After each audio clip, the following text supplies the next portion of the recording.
അപ്പോൾ മൂലകങ്ങളും അവയുടെ വർഗീകരണവും എന്ന് പറയുന്ന ഭാഗത്ത് നമുക്ക് ആദ്യം പഠിക്കാനുള്ള ചാപ്റ്റർ എന്ന് പറയുന്നത് 9ാം ക്ലാസ്സിലെ കെമിസ്ട്രി 4ാമത്തെ ചാപ്റ്ററാണ്. പീരിയോഡിക് ടേബിൾ എന്നുള്ളതാണ് ചാപ്റ്ററിൻ്റെ പേര്. ഓക്കെ, അപ്പോൾ നമുക്ക് നോക്കാം. അപ്പോൾ അത് ഇവിടെ കൊടുത്തിട്ടുള്ള ഈ ചിത്രം, ഇതാണ് എന്ത്? Periodic table. അതെല്ലാവർക്കും അറിയുന്നതാണ് അല്ലേ? പീരിയോഡിക് ടേബിളിൻ്റെ ചിത്രമാണ് ഇവിടെ കൊടുത്തിട്ടുള്ളത്. ഇനി ഇവിടെ നോക്കുക, ഈ പ്രപഞ്ചത്തിലെ എല്ലാ പദാർത്ഥങ്ങളും മൂലകങ്ങൾ സംയോജിച്ചിട്ടാണ് ഉണ്ടായിരിക്കുന്നത്. നമ്മൾ പഠിച്ചതാണ് അല്ലേ? ഇതുവരെ 120ഓളം മൂലകങ്ങൾ കണ്ടുപിടിക്കപ്പെട്ടിട്ടുണ്ട്. എത്രയാണ്? 120ഓളം മൂലകങ്ങൾ കണ്ടുപിടിക്കപ്പെട്ടിട്ടുണ്ട്. ഇതിൽ 90 മൂലകങ്ങൾ മാത്രമേ പ്രകൃതിയിൽ കണ്ടുവരുന്നുള്ളൂ. ഓക്കെ, 120ഓളം മൂലകങ്ങൾ കണ്ടുപിടിക്കപ്പെട്ടിട്ടുണ്ട്. എത്ര എണ്ണമാണ് പ്രകൃതിയിൽ കണ്ടുവരുന്നത്? 90 മൂലകങ്ങൾ മാത്രമാണ് പ്രകൃതിയിൽ കണ്ടുവരുന്നത്. ബാക്കിയുള്ളവ എന്താണ്? കൃത്രിമ മൂലകങ്ങളാണ്. അപ്പോൾ ഈ മൂലകങ്ങളെ ഉൾപ്പെടുത്തിയ ഒരു പട്ടിക നമ്മുടെ ഫസ്റ്റ് ചാപ്റ്ററിൻ്റെ ഫസ്റ്റ് കൊടുത്തിട്ടുണ്ട് അല്ലേ? ഇത് മൂലക വർഗീകരണത്തിനുള്ള സമഗ്രമായ ഉപാധിയാണ് ഇവിടെ പറയുന്നത്. ഓക്കെ, അപ്പോൾ 120ഓളം മൂലകങ്ങൾ കണ്ടുപിടിക്കപ്പെട്ടിട്ടുണ്ട്. 90 മൂലകങ്ങൾ മാത്രമാണ് പ്രകൃതിയിൽ കണ്ടുവരുന്നത്. ബാക്കിയുള്ളവ കൃത്രിമ മൂലകങ്ങളാണ് എന്നുള്ളത് മനസ്സിലാക്കുക. മൂലകങ്ങളുടെ വർഗീകരണത്തിന് വേണ്ടി ഉപയോഗിക്കുന്നതിനെയാണ് പീരിയോഡിക് ടേബിൾ എന്ന് വിളിക്കുന്നത്. ഇത്രയും അറിഞ്ഞല്ലോ. ഇനി നോക്കുക, ഹെൻറി മോസ്ലി തൻ്റെ പരീക്ഷണത്തിലൂടെ മൂലകങ്ങളുടെ ഗുണങ്ങൾ അവയുടെ അറ്റോമിക നമ്പറിനെ ആശ്രയിച്ചിരിക്കുന്നു എന്ന് കണ്ടെത്തി. അപ്പോൾ ഹെൻറി മോസ്ലി കണ്ടെത്തിയത് എന്താണ്? ഹെൻറി മോസ്ലി കണ്ടെത്തിയത് അദ്ദേഹത്തിൻ്റെ പരീക്ഷണത്തിലൂടെ എന്ത് ചെയ്തു? മൂലകങ്ങളുടെ ഗുണങ്ങൾ എന്തിനെ ആശ്രയിച്ചിരിക്കും? അവയുടെ അറ്റോമിക നമ്പറിനെ, ഓക്കെ, അറ്റോമിക നമ്പറിനെ ആശ്രയിച്ചിരിക്കുന്നു എന്ന് കണ്ടെത്തിയത് ആരാണ്? ഹെൻറി മോസ്ലി ആണ്. ഓക്കെ, മൂലകങ്ങളുടെ ഗുണങ്ങൾ അവയുടെ അറ്റോമിക നമ്പറിനെ ആശ്രയിച്ചിരിക്കുന്നു എന്ന് കണ്ടെത്തിയ ശാസ്ത്രജ്ഞൻ ആര് എന്ന് ചോദിച്ചു കഴിഞ്ഞാൽ ഹെൻറി മോസ്ലി ആണ്. ഇതിൻ്റെ അടിസ്ഥാനത്തിൽ അറ്റോമിക നമ്പർ കൂടി വരുന്ന ക്രമത്തിൽ മൂലകങ്ങളെ ടേബിളിൽ ഉൾപ്പെടുത്തി. ഓക്കെ, എന്ത് ചെയ്തു? ഇതിൻ്റെ അടിസ്ഥാനത്തിൽ അറ്റോമിക നമ്പർ കൂടി വരുന്ന ക്രമത്തിൽ മൂലകങ്ങളെ എന്ത് ചെയ്തു? ടേബിളിൽ ഉൾപ്പെടുത്തി. മോഡേൺ പീരിയോഡിക് ടേബിൾ എന്നും ഈ പട്ടിക അറിയപ്പെടുന്നു. അപ്പോൾ ഹെൻറി മോസ്ലിയുടെ പീരിയോഡിക് ടേബിളാണ് മോഡേൺ പീരിയോഡിക് ടേബിൾ എന്നറിയപ്പെടുന്നത്. ഇതിലെങ്ങനെയാണ് മൂലകങ്ങളെ അറേഞ്ച് ചെയ്തിരിക്കുന്നത്? അറ്റോമിക നമ്പർ കൂടി വരുന്ന ക്രമത്തിലാണ് മോഡേൺ പീരിയോഡിക് ടേബിളിൽ മൂലകങ്ങളെ വർഗീകരിച്ചിരിക്കുന്നത്. ഓക്കെ, ഇതിൽ നിന്നും മുൻപ് ഒരു പീരിയോഡിക് ടേബിൾ ഉണ്ടായിരുന്നു എന്ന് അല്ലെ? മോഡേൺ പീരിയോഡിക് ടേബിൾ അല്ലെ? ആധുനിക പീരിയോഡിക് ടേബിൾ എന്നാണ് പറയുന്നത്. അപ്പോൾ ഇതിന് മുന്നേ തന്നെ എന്തുണ്ട്? ഒരു പീരിയോഡിക് ടേബിൾ ഉണ്ട്. അപ്പോൾ അങ്ങനെയുള്ള മൂലകങ്ങളുടെ വർഗീകരണത്തിലോട്ട് നയിച്ച ആദ്യകാല ശ്രമങ്ങളെക്കുറിച്ചാണ് ഇന്ന് നമ്മൾ പറയുന്നത്. അപ്പോൾ നോക്കാം ചരിത്രത്തിലേക്ക്. മൂലകങ്ങളുടെ വർഗീകരണത്തിന് തുടക്കം കുറിക്കുന്നത് ലാവോസിയ ആണ്. ഓക്കെ, ലാവോസിയ ആണ് മൂലകങ്ങളുടെ വർഗീകരണത്തിന് എന്ത് ചെയ്യുന്നത്? തുടക്കം കുറിക്കുന്നത്. 1789 അന്ന് അറിയപ്പെട്ടിരുന്ന 30 മൂലകങ്ങളെ, ഓക്കെ, അന്നറിയപ്പെട്ടിരുന്ന 30 മൂലകങ്ങളെ അദ്ദേഹം എങ്ങനെയാണ് വർഗീകരിച്ചത്? ലോഹങ്ങൾ, അലോഹങ്ങൾ എന്നിങ്ങനെ രണ്ടായിട്ട് വർഗീകരിച്ചു. എപ്പോഴാണ്? 1789 ആദ്യമായിട്ട് ലെവോസിയ, ഓക്കെ, ലെവോസിയ ആണ് മൂലകങ്ങളെ എന്ത് ചെയ്യുന്നത്? വർഗീകരിക്കുന്നത്. അദ്ദേഹം എന്താണ് ചെയ്തത്? അന്ന് അറിയപ്പെട്ടിരുന്ന 30 മൂലകങ്ങളെ ലോഹങ്ങളെന്നും അലോഹങ്ങളെന്നും വർഗീകരിച്ചു.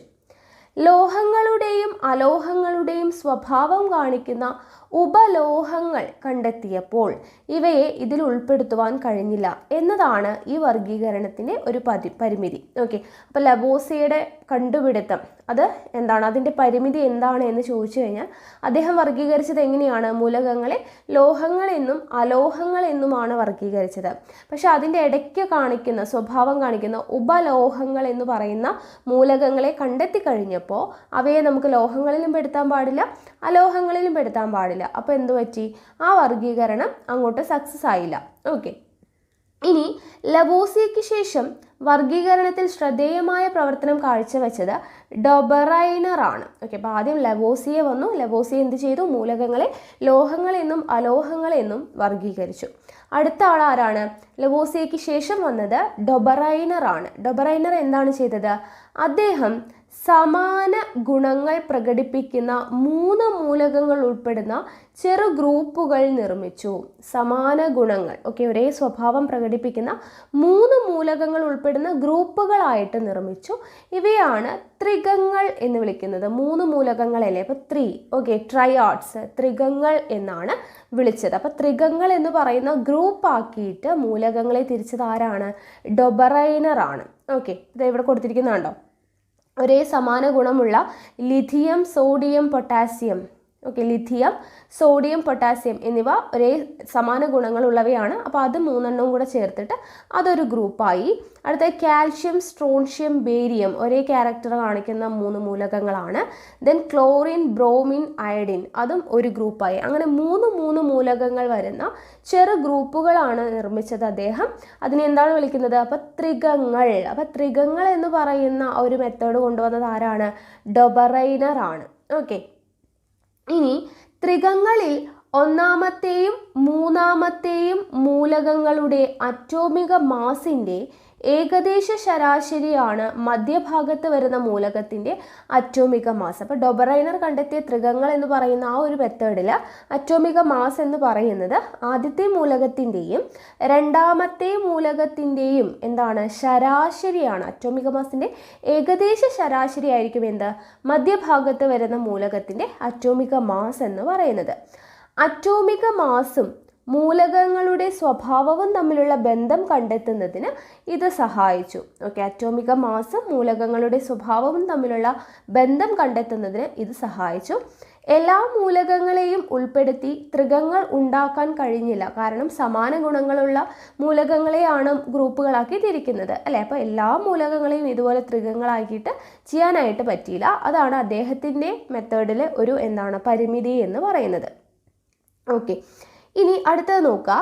1866 ന്യൂലാൻഡ് എന്നറിയപ്പെട്ടിരുന്ന 56 മൂലകങ്ങളെ ക്രമമായി എഴുതിയപ്പോൾ 8ാമത് വരുന്ന മൂലകം ആദ്യത്തേതിൻ്റെ ആവർത്തനമാണെന്ന് കണ്ടെത്തി. ഇതിനെ സംഗീതത്തിലെ സപ്തസ്വരങ്ങളുമായി അദ്ദേഹം താരതമ്യം ചെയ്തു. 1866 ആരാണ്? ന്യൂലാൻഡ്സ് എന്ന് പറയുന്ന ശാസ്ത്രജ്ഞനാണ്. ന്യൂലാൻഡ്സ്, ഡൊബറൈനറിന് ശേഷം വന്നത് ആരാണ്? ന്യൂലാൻഡ്സ് എന്താണ് ചെയ്തത്? 56 മൂലകങ്ങളെ ക്രമമായിട്ട് എഴുതി. അപ്പോൾ അദ്ദേഹത്തിന് ഒരു കാര്യം മനസ്സിലായി. 8ാമത് വരുന്ന മൂലകം ആദ്യത്തേതിൻ്റെ ആവർത്തനമാണ് എന്ന് കണ്ടെത്തി. അതായത് സംഗീതത്തിൽ ഇപ്പോൾ സ, രി, ഗ, മ, പ, ധ, നി, സ അല്ലെ വീണ്ടും ആവർത്തിച്ച് വരുന്നു അല്ലെ. സ ആവർത്തിച്ച് വരുന്നുണ്ട്. അപ്പോൾ 8ാമത് വരുന്നത് വീണ്ടും ആവർത്തിക്കുകയാണ്. ആദ്യത്തെ മൂലകം തന്നെ ആവർത്തിക്കുകയാണ്. അതുകൊണ്ട് തന്നെ സംഗീതത്തിലെ സപ്തസ്വരങ്ങളുമായിട്ടാണ് അദ്ദേഹം അതിനെ താരതമ്യം ചെയ്തത്. 8ാം സ്വരം ആദ്യത്തേതിൻ്റെ ആവർത്തനം എന്നതുപോലെ ഈ നിയമം അറിയപ്പെടുന്ന പേരാണ് അഷ്ടനിയമം. 8ാമത് മൂലകം ആദ്യത്തേതിൻ്റെ ആവർത്തനമാണ് എന്നുള്ളതനുസരിച്ച് അദ്ദേഹം കൊണ്ടുവന്നതാണ് അഷ്ടനിയമം എന്ന് പറയുന്നത്. അറ്റോമിക മാസ് കൂടിയ മൂലകങ്ങളിൽ ഇത് പാലിക്കപ്പെടുന്നില്ല. അപ്പോൾ അദ്ദേഹത്തിൻ്റെ മെത്തേഡിൻ്റെ പരിമിതി എന്തായിരുന്നു? കണ്ടുപിടുത്തത്തിൻ്റെ അറ്റോമിക മാസ് കൂടിയ മൂലകങ്ങളിൽ ഈ അഷ്ടക നിയമം എന്ന് പറയുന്നത് അവിടെ പാലിക്കപ്പെടുന്നില്ല എന്നുള്ളതായിരുന്നു അദ്ദേഹത്തിൻ്റെ പരിമിതി. ഇത് എവിടെ കണ്ടോ നോക്കുക. മൂലകം lithium, beryllium, boron, carbon, nitrogen, oxygen, fluorine ഇങ്ങനെയാണ് പോകുന്നത്. ഇതാണ് അഷ്ടകങ്ങൾ എന്ന് പറയുന്നത്. അപ്പോൾ ഇത് നോക്കുക. അതാണ്. അപ്പോൾ അഷ്ടനിയമം കൊണ്ടുവന്നത് ആരാണ്? ന്യൂലാൻഡ്സ് ആണ്. ത്രികങ്ങൾ എന്ന് പറയുന്ന നിയമം കൊണ്ടുവന്നത് ആരാണ്? ഡൊബറൈനർ ആണ്. ലോഹങ്ങളിൽ നിന്നും അലോഹങ്ങളിൽ നിന്നും മൂലകങ്ങളെ വർഗീകരിച്ചത് ആരാണ്? ലവോസിയെ ആണ്. അപ്പോൾ അതൊക്കെ മനസ്സിലായല്ലോ. ഇനി അടുത്തത് നോക്കുക. വർഗീകരണം പട്ടികയിലൂടെ. മൂലക വർഗീകരണത്തിന് ആദ്യമായി ഒരു ടേബിൾ ഉണ്ടാക്കിയത് റഷ്യൻ ശാസ്ത്രജ്ഞനായിട്ടുള്ള ദിമിത്രി ഇവാനോവിച്ച് മെൻഡലിയേഫ് ആണ്. അപ്പോൾ ഈ ഒരു ഭാഗം മൂലകങ്ങളും അവയുടെ വർഗീകരണവും എന്ന് പറയുന്നത് നമ്മൾ ഓൾറെഡി ഒരു ക്ലാസ് റൂം സെഷനായിട്ട് ചെയ്തിട്ടിട്ടുണ്ട്. അവിടെ വളരെ ഡീറ്റെയിൽഡ് ആയിട്ട് തന്നെ ഇത് എക്സ്പ്ലെയിൻ ചെയ്ത് പറഞ്ഞിട്ടുണ്ട്. അപ്പോൾ അത് കാണാത്തവരുണ്ടെങ്കിൽ അതിൻ്റെ ലിങ്ക് ഞാൻ താഴെ കൊടുക്കാം. ആ ക്ലാസ് കൂടെ ഒന്ന് കണ്ടു നോക്കുക. അപ്പോൾ നിങ്ങൾക്ക് അത് കുറച്ചുകൂടെ ക്ലിയർ ആയിക്കോളും. ആണല്ലോ. അപ്പോൾ നോക്കുക. മൂലക വർഗീകരണത്തിന് ആദ്യമായിട്ട് ഒരു ടേബിൾ ഉണ്ടാക്കിയത് ആരാണ് എന്ന് ചോദിച്ചു കഴിഞ്ഞാൽ ദിമിത്രി ഇവാനോവിച്ച് മെൻഡലിയേഫ് ആണ്. പീരിയോഡിക് ടേബിളിൻ്റെ പിതാവ് എന്ന പേരിലാണ് മെൻഡലിയേഫ് പിൽക്കാലത്ത് അറിയപ്പെട്ടത്. അപ്പോൾ പീരിയോഡിക് ടേബിളിൻ്റെ പിതാവ് ആരാണ്? മെൻഡലിയേഫ് ആണ്. ഓക്കെ, പീരിയോഡിക് ടേബിളിൻ്റെ പിതാവ് എന്ന പേരിൽ അറിയപ്പെടുന്നത് മെൻഡലിയേഫ് ആണ്. മൂലക വർഗീകരണത്തിൻ്റെ ചരിത്ര വഴികളിൽ നാഴികക്കല്ലായി മാറിയ പീരിയോഡിക് ടേബിൾ നിർമ്മിക്കുമ്പോൾ 63 മൂലകങ്ങളാണ് ഉണ്ടായിരുന്നത്. ഓക്കെ, പീരിയോഡിക് ടേബിൾ ആദ്യമായിട്ട് നിർമ്മിക്കുമ്പോൾ 63 മൂലകങ്ങളാണ് ഉണ്ടായിരുന്നത്. ഈ മൂലകങ്ങളെ മെൻഡലിയേഫ് എന്ത് ചെയ്തു? അറ്റോമിക മാസ് കൂടി വരുന്ന ക്രമത്തിൽ പട്ടികയിൽ വിന്യസിച്ചു. അപ്പോൾ മെൻഡലിയേഫ് പീരിയോഡിക് ടേബിൾ എങ്ങനെയാണ് മൂലകങ്ങളെ അറേഞ്ച് ചെയ്തത്? അറ്റോമിക മാസ് കൂടി വരുന്ന ക്രമത്തിലാണ്. ഇതിൽ ഓരോ പോയിന്റും ഇമ്പോർട്ടൻ്റ് ആണ് കേട്ടോ. അറ്റോമിക മാസ് കൂടി വരുന്ന ക്രമത്തിലാണ് മൂലകങ്ങളെ മെൻഡലിയേഫ് എന്ത് ചെയ്തത്? വർഗീകരിച്ചത്. ഇങ്ങനെ വിന്യസിക്കുമ്പോൾ മൂലകങ്ങളുടെ ഭൗതിക രാസഗുണങ്ങൾ ക്രമമായ ഇടവേളകളിൽ ആവർത്തിക്കുന്നതായിട്ട് മെൻഡലിയേഫ് കണ്ടെത്തി. ഇതിൻ്റെ അടിസ്ഥാനത്തിലാണ് പീരിയോഡിക് നിയമം ആവിഷ്കരിക്കുന്നത്. ഓക്കെ, അപ്പോൾ അറ്റോമിക മാസ് കൂടി വരുന്ന ക്രമത്തിൽ മെൻഡലിയേഫ് വർഗീകരിച്ചപ്പോൾ എന്ത് കണ്ടുപിടിച്ചു? മൂലകങ്ങളുടെ ഭൗതിക രാസഗുണങ്ങൾ ക്രമമായ ഇടവേളകളിൽ എന്ത് ചെയ്യുന്നുണ്ട്? ആവർത്തിക്കുന്നു എന്ന് അദ്ദേഹം കണ്ടെത്തി. അതിൻ്റെ അടിസ്ഥാനത്തിലാണ് അദ്ദേഹം പീരിയോഡിക് നിയമം ആവിഷ്കരിക്കുന്നത്. അപ്പോൾ മെൻഡലിയേഫിൻ്റെ പീരിയോഡിക് നിയമം എന്താണെന്നുള്ളത് നോക്കുക. മൂലകങ്ങളുടെ രാസഗുണങ്ങളും ഭൗതിക ഗുണങ്ങളും അവയുടെ അറ്റോമിക മാസിൻ്റെ ആവർത്തന ഫലങ്ങളാണ്. ഇതാണ് അദ്ദേഹത്തിൻ്റെ പീരിയോഡിക് നിയമം എന്ന് പറയുന്നത്. മൂലകങ്ങളുടെ രാസഗുണങ്ങളും ഭൗതിക ഗുണങ്ങളും എന്താണ്? അവയുടെ അറ്റോമിക മാസിൻ്റെ ആവർത്തന ഫലങ്ങളാണ് എന്നാണ് പറഞ്ഞത്. ഓക്കെ, അപ്പോൾ ഇതാണ് ആദ്യത്തെ പീരിയോഡിക് ടേബിൾ എന്ന് പറയുന്നത്. ഇതേവിടെ ചിത്രം കൊടുത്തിട്ടുണ്ട്. ഇനി മെൻഡലിയേഫ് പീരിയോഡിക് ടേബിളിൻ്റെ മേന്മകൾ എന്തൊക്കെയാണ്? വളരെയധികം ഇമ്പോർട്ടൻ്റ് ആണ്. മെൻഡലിയേഫ് പീരിയോഡിക് ടേബിളിൻ്റെ മേന്മകൾ എന്ന് പറയുന്നത്, ഒന്ന്, സമാന ഗുണമുള്ള മൂലകങ്ങളെ ഒരേ ഗ്രൂപ്പിൽ ഉൾപ്പെടുത്തി മൂലകങ്ങളെ വർഗീകരിച്ചു. ഇത് രസതന്ത്ര പഠനം എളുപ്പമാക്കി. ഓക്കെ, സമാന ഗുണമുള്ള മൂലകങ്ങളെയെല്ലാം ഒരേ ഗ്രൂപ്പിൽ ഉൾപ്പെടുത്തി. അപ്പോൾ അതുകൊണ്ട് തന്നെ രസതന്ത്ര പഠനം എളുപ്പമാക്കി. അതാണ് ഒന്നാമത്തെ മേന്മ. രണ്ടാമത്, ചില മൂലകങ്ങൾ അറ്റോമിക മാസുകളുടെ ആരോഹണക്രമം കൃത്യമായി പാലിച്ചില്ല. ഇതിന് കാരണം അറ്റോമിക മാസ് നിർണയത്തിലെ അപാകതയാണ് എന്ന് അദ്ദേഹം സൂചിപ്പിച്ചു. പിന്നീട് അറ്റോമിക മാസ് പുനർനിർണയിക്കുന്നതിന് ഇത് കാരണമാവുകയും ചെയ്തു. ഓക്കെ, അപ്പം അറ്റോമിക മാസ് പുനർനിർണയിക്കുന്നതിന് കാരണമായി അദ്ദേഹത്തിൻ്റെ കണ്ടുപിടുത്തം. അതായത് ചില മൂലകങ്ങൾ എന്താണ്? അറ്റോമിക മാസുകളുടെ ആരോഹണക്രമം കൃത്യമായി പാലിച്ചിരുന്നില്ല. അതുകൊണ്ട് തന്നെ ഇതിന് കാരണം അറ്റോമിക മാസ് നിർണയത്തിലെ അപാകതയാണ് എന്ന് അദ്ദേഹം സൂചിപ്പിക്കുകയും പിന്നീട് അറ്റോമിക മാസ് പുനർനിർണയിക്കുന്നതിന് കാരണമാവുകയും ചെയ്തു. അതൊരു മേന്മയാണ്. അടുത്ത അതിന് ഉദാഹരണം കൊടുത്തിട്ടുണ്ട് നോക്കുക. ബെറീലിയത്തിൻ്റെ അറ്റോമിക മാസ് 14 നിന്ന് എത്രയായി? 9 പുനർനിർണയിച്ചു. അതും ഒരു മേന്മയാണ്. അടുത്തത്, കണ്ടെത്തപ്പെടാനുള്ള ഏതാനും മൂലകങ്ങൾക്ക് സ്ഥാനമൊഴിച്ചിടുകയും അവയുടെ ഗുണങ്ങൾ പ്രവചിക്കുകയും ചെയ്തു.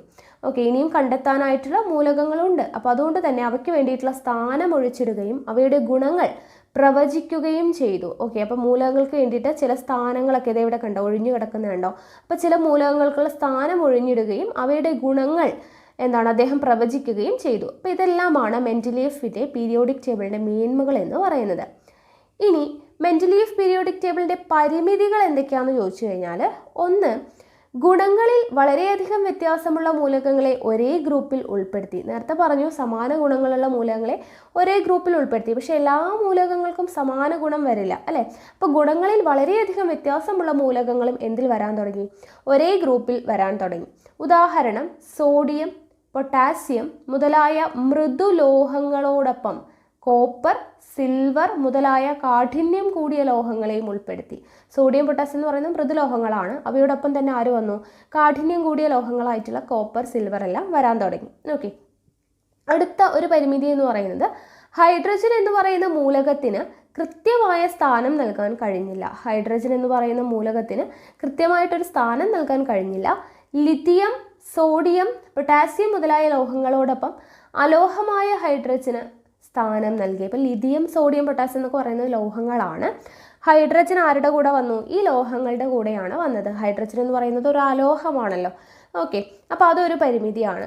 അടുത്തത് അറ്റോമിക മാസിൻ്റെ ആരോഹണക്രമം എല്ലായിടത്തും കൃത്യമായിട്ട് പാലിക്കാൻ കഴിഞ്ഞില്ല. അറ്റോമിക മാസിൻ്റെ ആരോഹണക്രമം എല്ലായിടത്തും പാലിക്കാൻ കഴിയാത്തതുകൊണ്ടാണ് അറ്റോമിക മാസിൻ്റെ പുനർനിർണ്ണയം നടത്തിയത് അല്ലേ. അപ്പോൾ ആരോഹണക്രമം പാലിക്കാൻ പറ്റിയില്ല എന്ന് പറയുന്നത് എന്താണ്, ഒരു ഡ്രോബാക്ക് തന്നെയാണ്. അതിനുദാഹരണമാണ് കൊബാൾട്ട്, നിക്കൽ, ടെലൂറിയം, അയഡിൻ എന്നൊക്കെ പറയുന്നത്. ഓക്കെ, ഇതിൻ്റെ എല്ലാം എന്താണ് അറ്റോമിക മാസിൻ്റെ ആരോഹണക്രമം പാലിക്കാനായിട്ട് പറ്റിയിട്ടില്ല. ഇത്രയും മനസ്സിലായല്ലോ. അപ്പോൾ മെൻഡലീഫ് പീരിയോഡിക് ടേബിളിൻ്റെ പരിമിതിയും മേന്മയും നമ്മൾ പഠിച്ചു കഴിഞ്ഞു. ഇനി ഗ്രൂപ്പും പീരിയഡും നോക്കുക. പീരിയോഡിക് ടേബിളിൽ കുത്തനെയുള്ള ഗോളങ്ങളെയാണ് നമ്മൾ എന്തെന്ന് വിളിക്കുക, ഗ്രൂപ്പുകൾ എന്ന് വിളിക്കുന്നത്. ഗ്രൂപ്പുകളിലെ മൂലകങ്ങൾ രാസഭൗതിക സ്വഭാവങ്ങളിൽ സമാനത പ്രകടിപ്പിക്കുന്നു. വിലങ്ങനെയുള്ള ഗോളങ്ങളാണ് പീരീഡുകൾ എന്ന് വിളിക്കുന്നത്. കുത്തനെയുള്ള ഗോളങ്ങൾ എന്താണ്, ഗ്രൂപ്പുകൾ എന്നും വിലങ്ങനെയുള്ള ഗോളങ്ങളാണ് പിരീഡുകൾ എന്ന് വിളിക്കുന്നത്. ഓക്കെ, കുത്തനെയുള്ളത് ഗ്രൂപ്പും വിലങ്ങനെയുള്ളത് എന്താണ്, പിരീഡ് എന്നാണ് വിളിക്കുന്നത്. ഇനി അടുത്തത് ആധുനിക പീരിയോഡിക് നിയമം. 1869 മെൻഡലിയേഫ് പീരിയോഡിക് ടേബിൾ തയ്യാറാക്കുമ്പോൾ ആറ്റം ഘടനയെക്കുറിച്ചോ ആറ്റത്തിലെ മൗലിക കണങ്ങളെക്കുറിച്ചോ വ്യക്തമായ ധാരണ രൂപപ്പെട്ടിരുന്നില്ല അല്ലെ. 1869 മെൻഡലിയേഫ് പീരിയോഡിക് ടേബിളിൽ എന്താണ്, മൂലകങ്ങളുടെ അറ്റോമിക മാസിൻ്റെ ആരോഹണ ക്രമത്തിൽ മൂലകങ്ങളെ അറേഞ്ച് ചെയ്തു, സമാന ഗുണങ്ങളുള്ള മൂലകങ്ങളെ ഒരു ഗ്രൂപ്പിൽ ഉൾപ്പെടുത്തി, ഇതൊക്കെയാണ് ചെയ്തത്. പക്ഷേ ആറ്റം ഘടനയെക്കുറിച്ചോ അല്ലെങ്കിൽ ആറ്റത്തിലെ മൗലിക കണങ്ങളെക്കുറിച്ചോ ഒരു ധാരണയും തന്നെ ഉണ്ടായിരുന്നില്ല. അപ്പോൾ മോസ്ലി തൻ്റെ എക്സ്റേ ഡിഫ്രാക്ഷൻ പരീക്ഷണത്തിലൂടെ മൂലകങ്ങൾക്ക് എന്ത് ചെയ്തു, ക്രമ നമ്പർ നൽകി. മോസ്ലി തൻ്റെ എക്സ്റേ ഡിഫ്രാക്ഷൻ പരീക്ഷണത്തിലൂടെ മൂലകങ്ങൾക്ക് ക്രമ നമ്പർ നൽകി. ഇതിനെയാണ് അറ്റോമിക നമ്പർ എന്ന് വിളിക്കുന്നത്. ഇതിൻ്റെ അടിസ്ഥാനത്തിൽ പീരിയോഡിക് നിയമം പരിഷ്കരിച്ചു.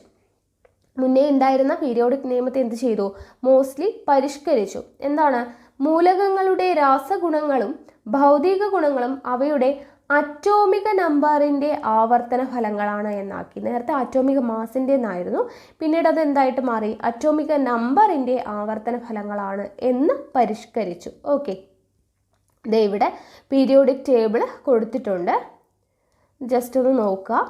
ഇനി ഇവിടെ ആധുനിക പീരിയോഡിക് ടേബിൾ പരിശോധിച്ച് കഴിഞ്ഞ് എഴുതാനുള്ള കുറച്ച് ചോദ്യങ്ങൾ നമുക്ക് തന്നിട്ടുണ്ട്.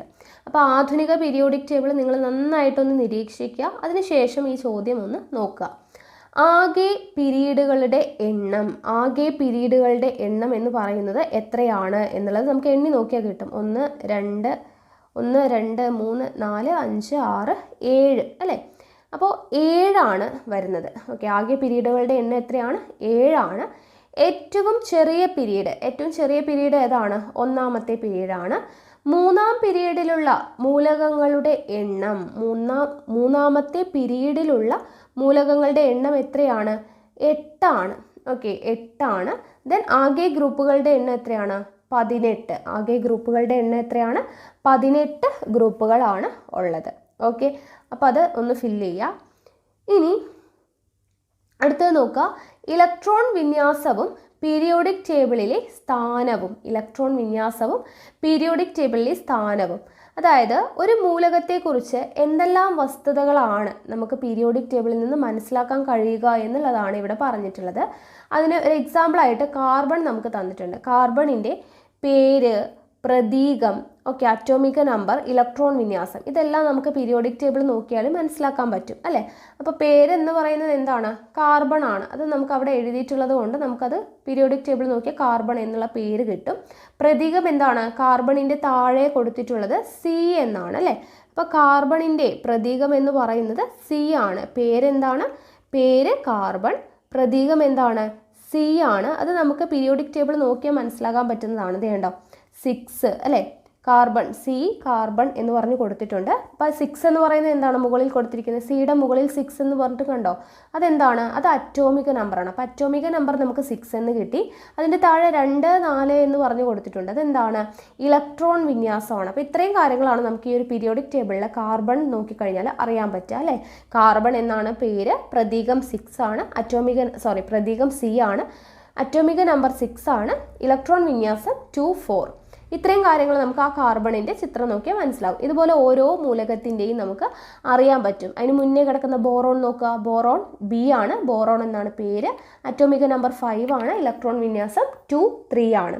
അപ്പോൾ ഇങ്ങനെ നമുക്ക് ഓരോ മൂലകത്തിൻ്റെയും ഇത്രയും കാര്യങ്ങളാണ് നമുക്ക് പീരിയോഡിക് ടേബിൾ നോക്കിയാൽ മനസ്സിലാവാനായിട്ട് പറ്റുന്നത്.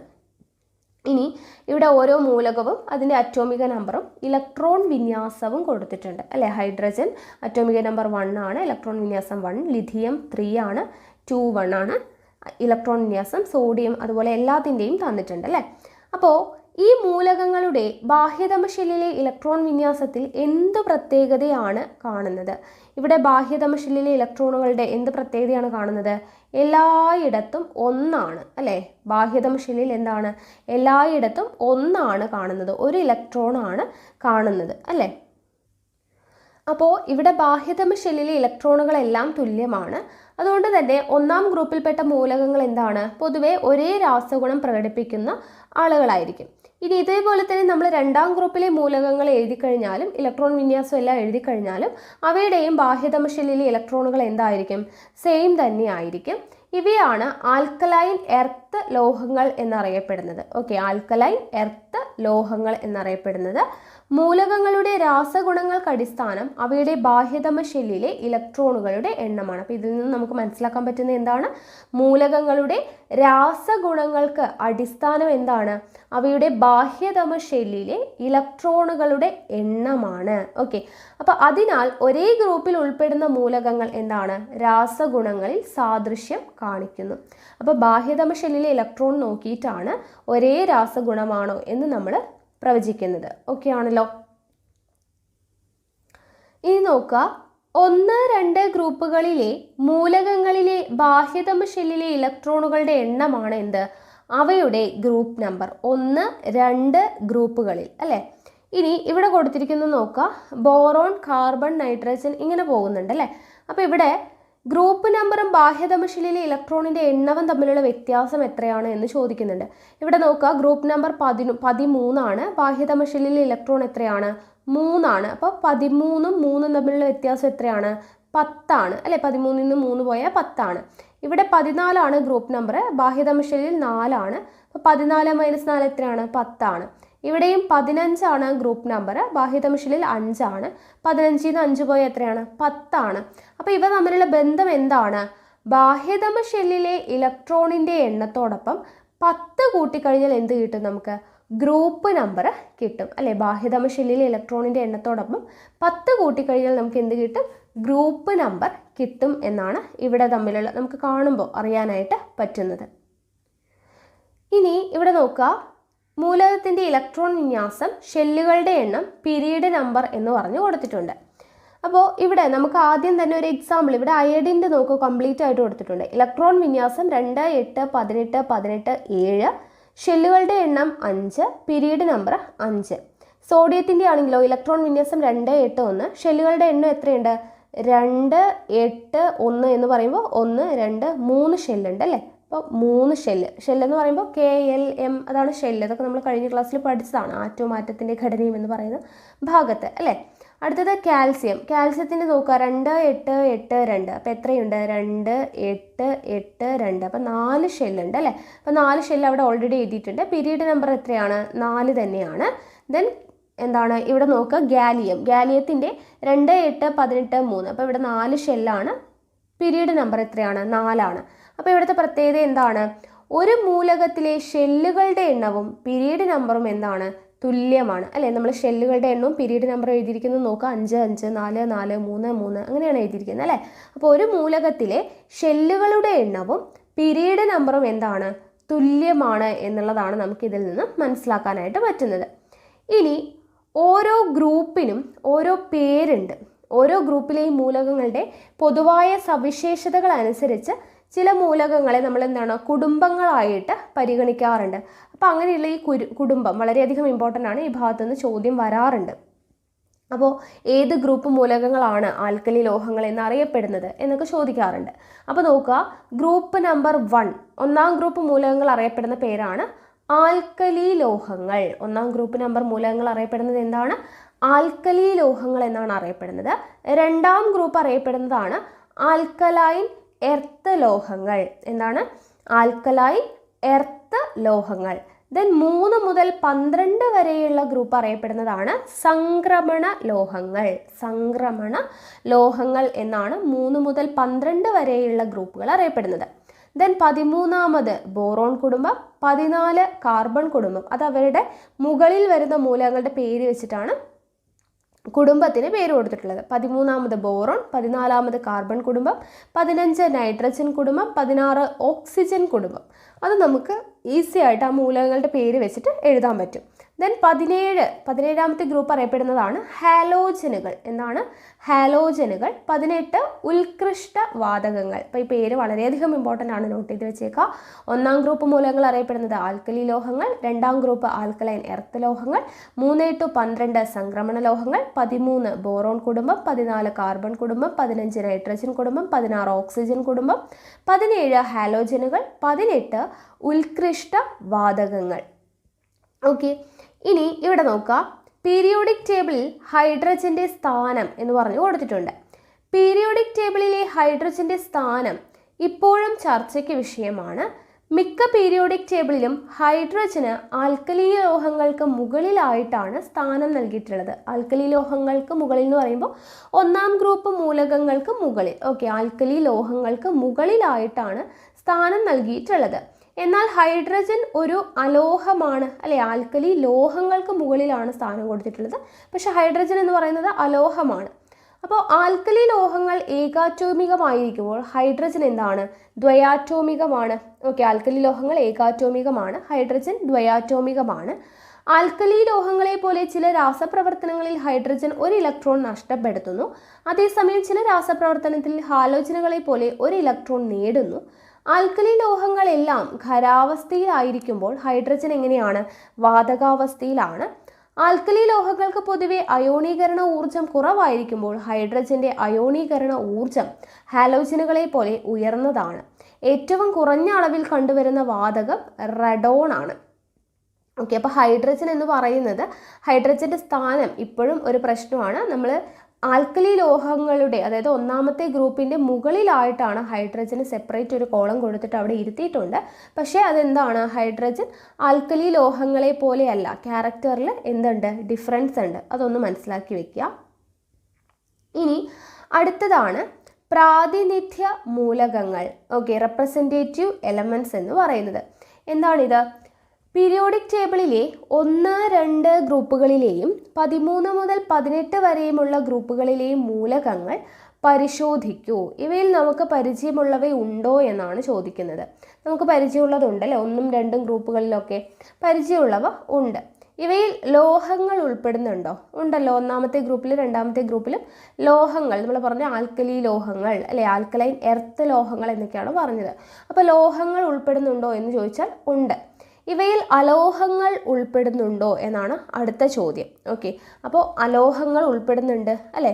അപ്പോൾ ലോഹങ്ങൾ ഉൾപ്പെടുന്നത് ഏതാണ്? 1ഉം 2ഉം ഗ്രൂപ്പിലെ മൂലകങ്ങളൊക്കെ ലോഹങ്ങളാണ്. അലോഹങ്ങൾ ഉൾപ്പെടുന്നത് ഏതാണ്? 13 വരെ അല്ലെ, 13 മുതൽ 18 വരെയുള്ള ഗ്രൂപ്പിൽ, അതായത് സംക്രമണ മൂലകങ്ങൾ എന്ന് നമ്മൾ പഠിച്ചല്ലേ, അതെന്താണ്? അലോഹങ്ങളാണ്. ദെൻ ലോഹങ്ങളുടെയും അലോഹങ്ങളുടെയും സ്വഭാവം പ്രദർശിപ്പിക്കുന്ന ഉപലോഹങ്ങൾ ഉൾപ്പെട്ടിട്ടുണ്ടോ? ഉപലോഹങ്ങളും ഉൾപ്പെട്ടിട്ടുണ്ട് അല്ലേ. ഇനി നോക്കുക, ഖരം, ദ്രാവകം, വാതകം എന്നീ വിവിധ അവസ്ഥകളിലുള്ള മൂലകങ്ങളുണ്ടോ? ഉണ്ടല്ലോ. ഖരാവസ്ഥയിലുള്ള മൂലകങ്ങളെ കാണാൻ പറ്റും, ദ്രാവകാവസ്ഥയിലുള്ളത് കാണാൻ പറ്റും, വാതകാവസ്ഥയിലുള്ള മൂലകങ്ങളും കാണാൻ പറ്റും. അവ ഏതൊക്കെയാണ്? ഖരാവസ്ഥയിലുള്ള മൂലകങ്ങൾക്ക് എക്സാമ്പിൾ എന്ന് പറയുന്നത് sodium, potassium, magnesium, carbon. Okay, sodium, potassium, magnesium, carbon, ഇതൊക്കെയാണ് എന്താ ഖരാവസ്ഥയിലുള്ളത്. ഇനി ദ്രാവകാവസ്ഥയിലുള്ളതാണെങ്കിലോ ബ്രോമിയം, ഓക്കെ, ബ്രോമിൻ, അതുപോലെ തന്നെ ഗാലിയം. ഓക്കെ, ബ്രോമിൻ, ഗാലിയം എന്നിവ ദ്രാവകാവസ്ഥയിലാണ്. വാതകാവസ്ഥയിൽ കാണപ്പെടുന്നതാണ് ഫ്ലൂറിൻ. ഓക്കെ, ഫ്ലൂറിൻ, അതുപോലെ തന്നെ ഏതാണ്? ക്ലോറിൻ, അതുപോലെ നിയോൺ. ഓക്കെ, നിയോൺ, അതുപോലെ തന്നെ helium. Okay, fluorine, chlorine, neon, helium, ഇതെല്ലാം എന്താണ്? വാതകാവസ്ഥയിലുള്ള മൂലകങ്ങളാണ്. അപ്പോൾ ഖരാവസ്ഥയിലുള്ളതും ദ്രാവകാവസ്ഥയിലുള്ളതും വാതകാവസ്ഥയിലുള്ളതും എക്സാമ്പിൾ പഠിച്ചു വെക്കുക. ഈ ഗ്രൂപ്പിലെ മൂലകങ്ങൾ ആറ്റങ്ങളിലെ ഇലക്ട്രോൺ പൂരണത്തിൽ ക്രമാവർത്തന പ്രവണത കാണിക്കുന്നവയാണ്.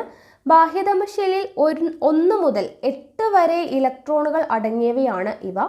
ഈ ഗ്രൂപ്പുകളിലെ മൂലകങ്ങളെയാണ് പ്രാതിനിധ്യ മൂലകങ്ങൾ എന്ന് വിളിക്കുന്നത്. ഓക്കെ, പ്രാതിനിധ്യ മൂലകങ്ങൾ എന്ന് പറയുമ്പോൾ ബാഹ്യതമശൈലിയിൽ 1 മുതൽ 8 വരെ ഇലക്ട്രോണുകൾ അടങ്ങിയിട്ടുള്ള മൂലകങ്ങളെയാണ്, ആ ഗ്രൂപ്പിലുള്ള മൂലകങ്ങളെയാണ് പ്രാതിനിധ്യ മൂലകങ്ങൾ എന്ന് നമ്മൾ വിളിക്കുന്നത്.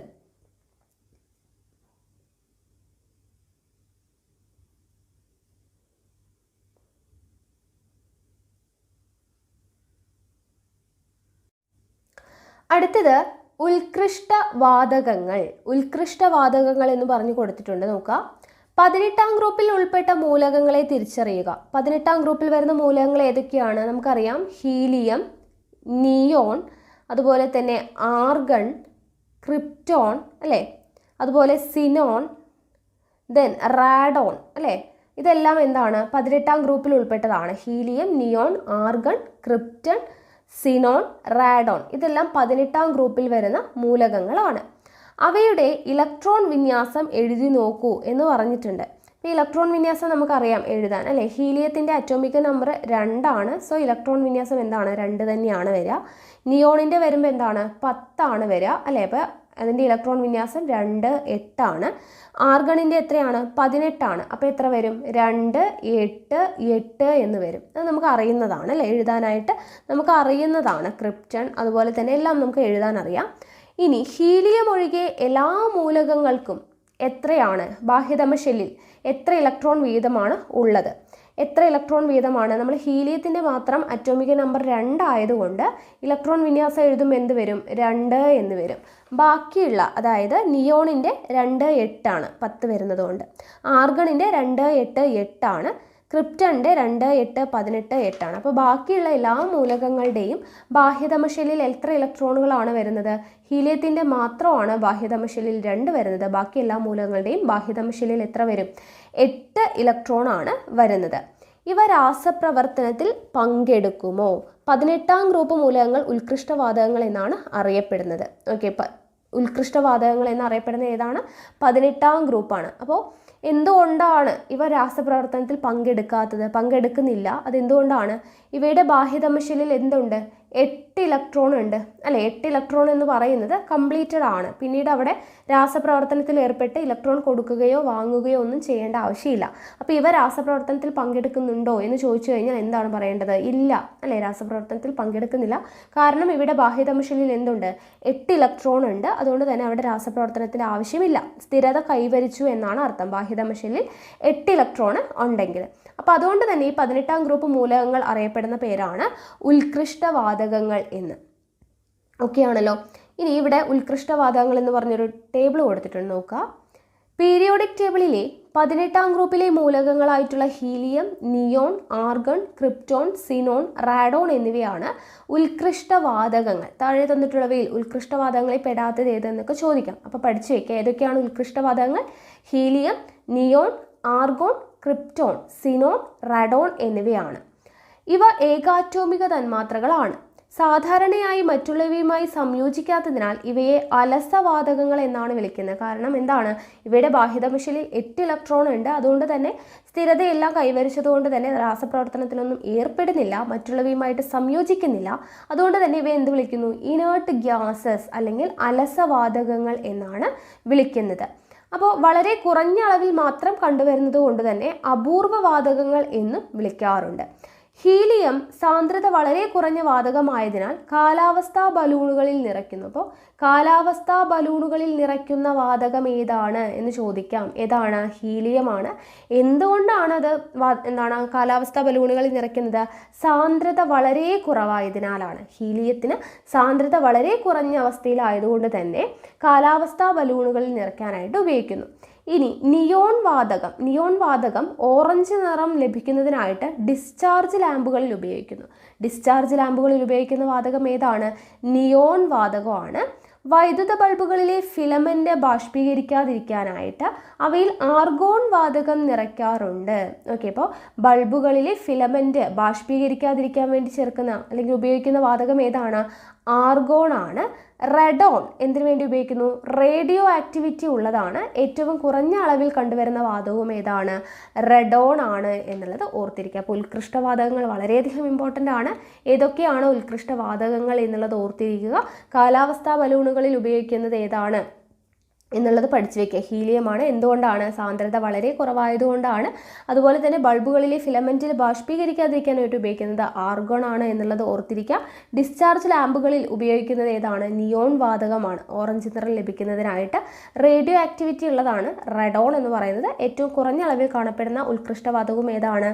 റെഡോൺ ആണ്. ഓക്കെ, അപ്പോൾ ഇത്രയും കാര്യങ്ങൾ ഉത്കൃഷ്ടവാതകങ്ങളുമായി ബന്ധപ്പെടുത്തി അറിഞ്ഞിരിക്കുക. ഈ അടുത്തത് സംക്രമണ മൂലകങ്ങൾ അല്ലെ, സംക്രമണ മൂലകങ്ങൾ അല്ലെങ്കിൽ ട്രാൻസിഷൻ എലമെൻറ്റ്സ് എന്ന് പറയുന്നത്. അപ്പോൾ പീരിയോഡിക് ടേബിളിൽ 3 മുതൽ 12 വരെയുള്ള ഗ്രൂപ്പുകളിൽ ഉൾപ്പെടുന്ന മൂലകങ്ങളാണ് എന്ത്? സംക്രമണ മൂലകങ്ങൾ. നമ്മൾ നേരത്തെ പേര് പഠിച്ചില്ലേ, കുടുംബം എന്നൊക്കെ പറഞ്ഞു. അപ്പോൾ പീരിയോഡിക് ടേബിൾ 3 മുതൽ 12 വരെയുള്ള ഗ്രൂപ്പുകളിൽ ഉൾപ്പെടുന്ന മൂലകങ്ങളാണ് സംക്രമണ മൂലകങ്ങൾ. സംക്രമണ മൂലകങ്ങൾ എന്ന് പറയുന്നത് എന്താണ്? ലോഹങ്ങളാണ്. ഇവ നിറമുള്ള സംയുക്തങ്ങൾ ഉണ്ടാക്കുന്നു. സംക്രമണ മൂലകങ്ങൾ ലോഹങ്ങളാണ്. ഇവ നിറമുള്ള സംയുക്തങ്ങൾ ഉണ്ടാക്കുന്നു. ഗ്രൂപ്പുകളിലും പിരീഡുകളിലും ഇവ രാസഗുണങ്ങളിൽ എന്ത് ചെയ്യുന്നുണ്ട്? സാദൃശ്യം കാണിക്കുന്നുണ്ട്. ഇനി ലാന്തനോയിഡുകളും ആക്റ്റിനോയിഡുകളുമാണ് നമുക്ക് പഠിക്കാനുള്ളത്. Lanthanoids and ആക്റ്റിനോയിഡ്സ്.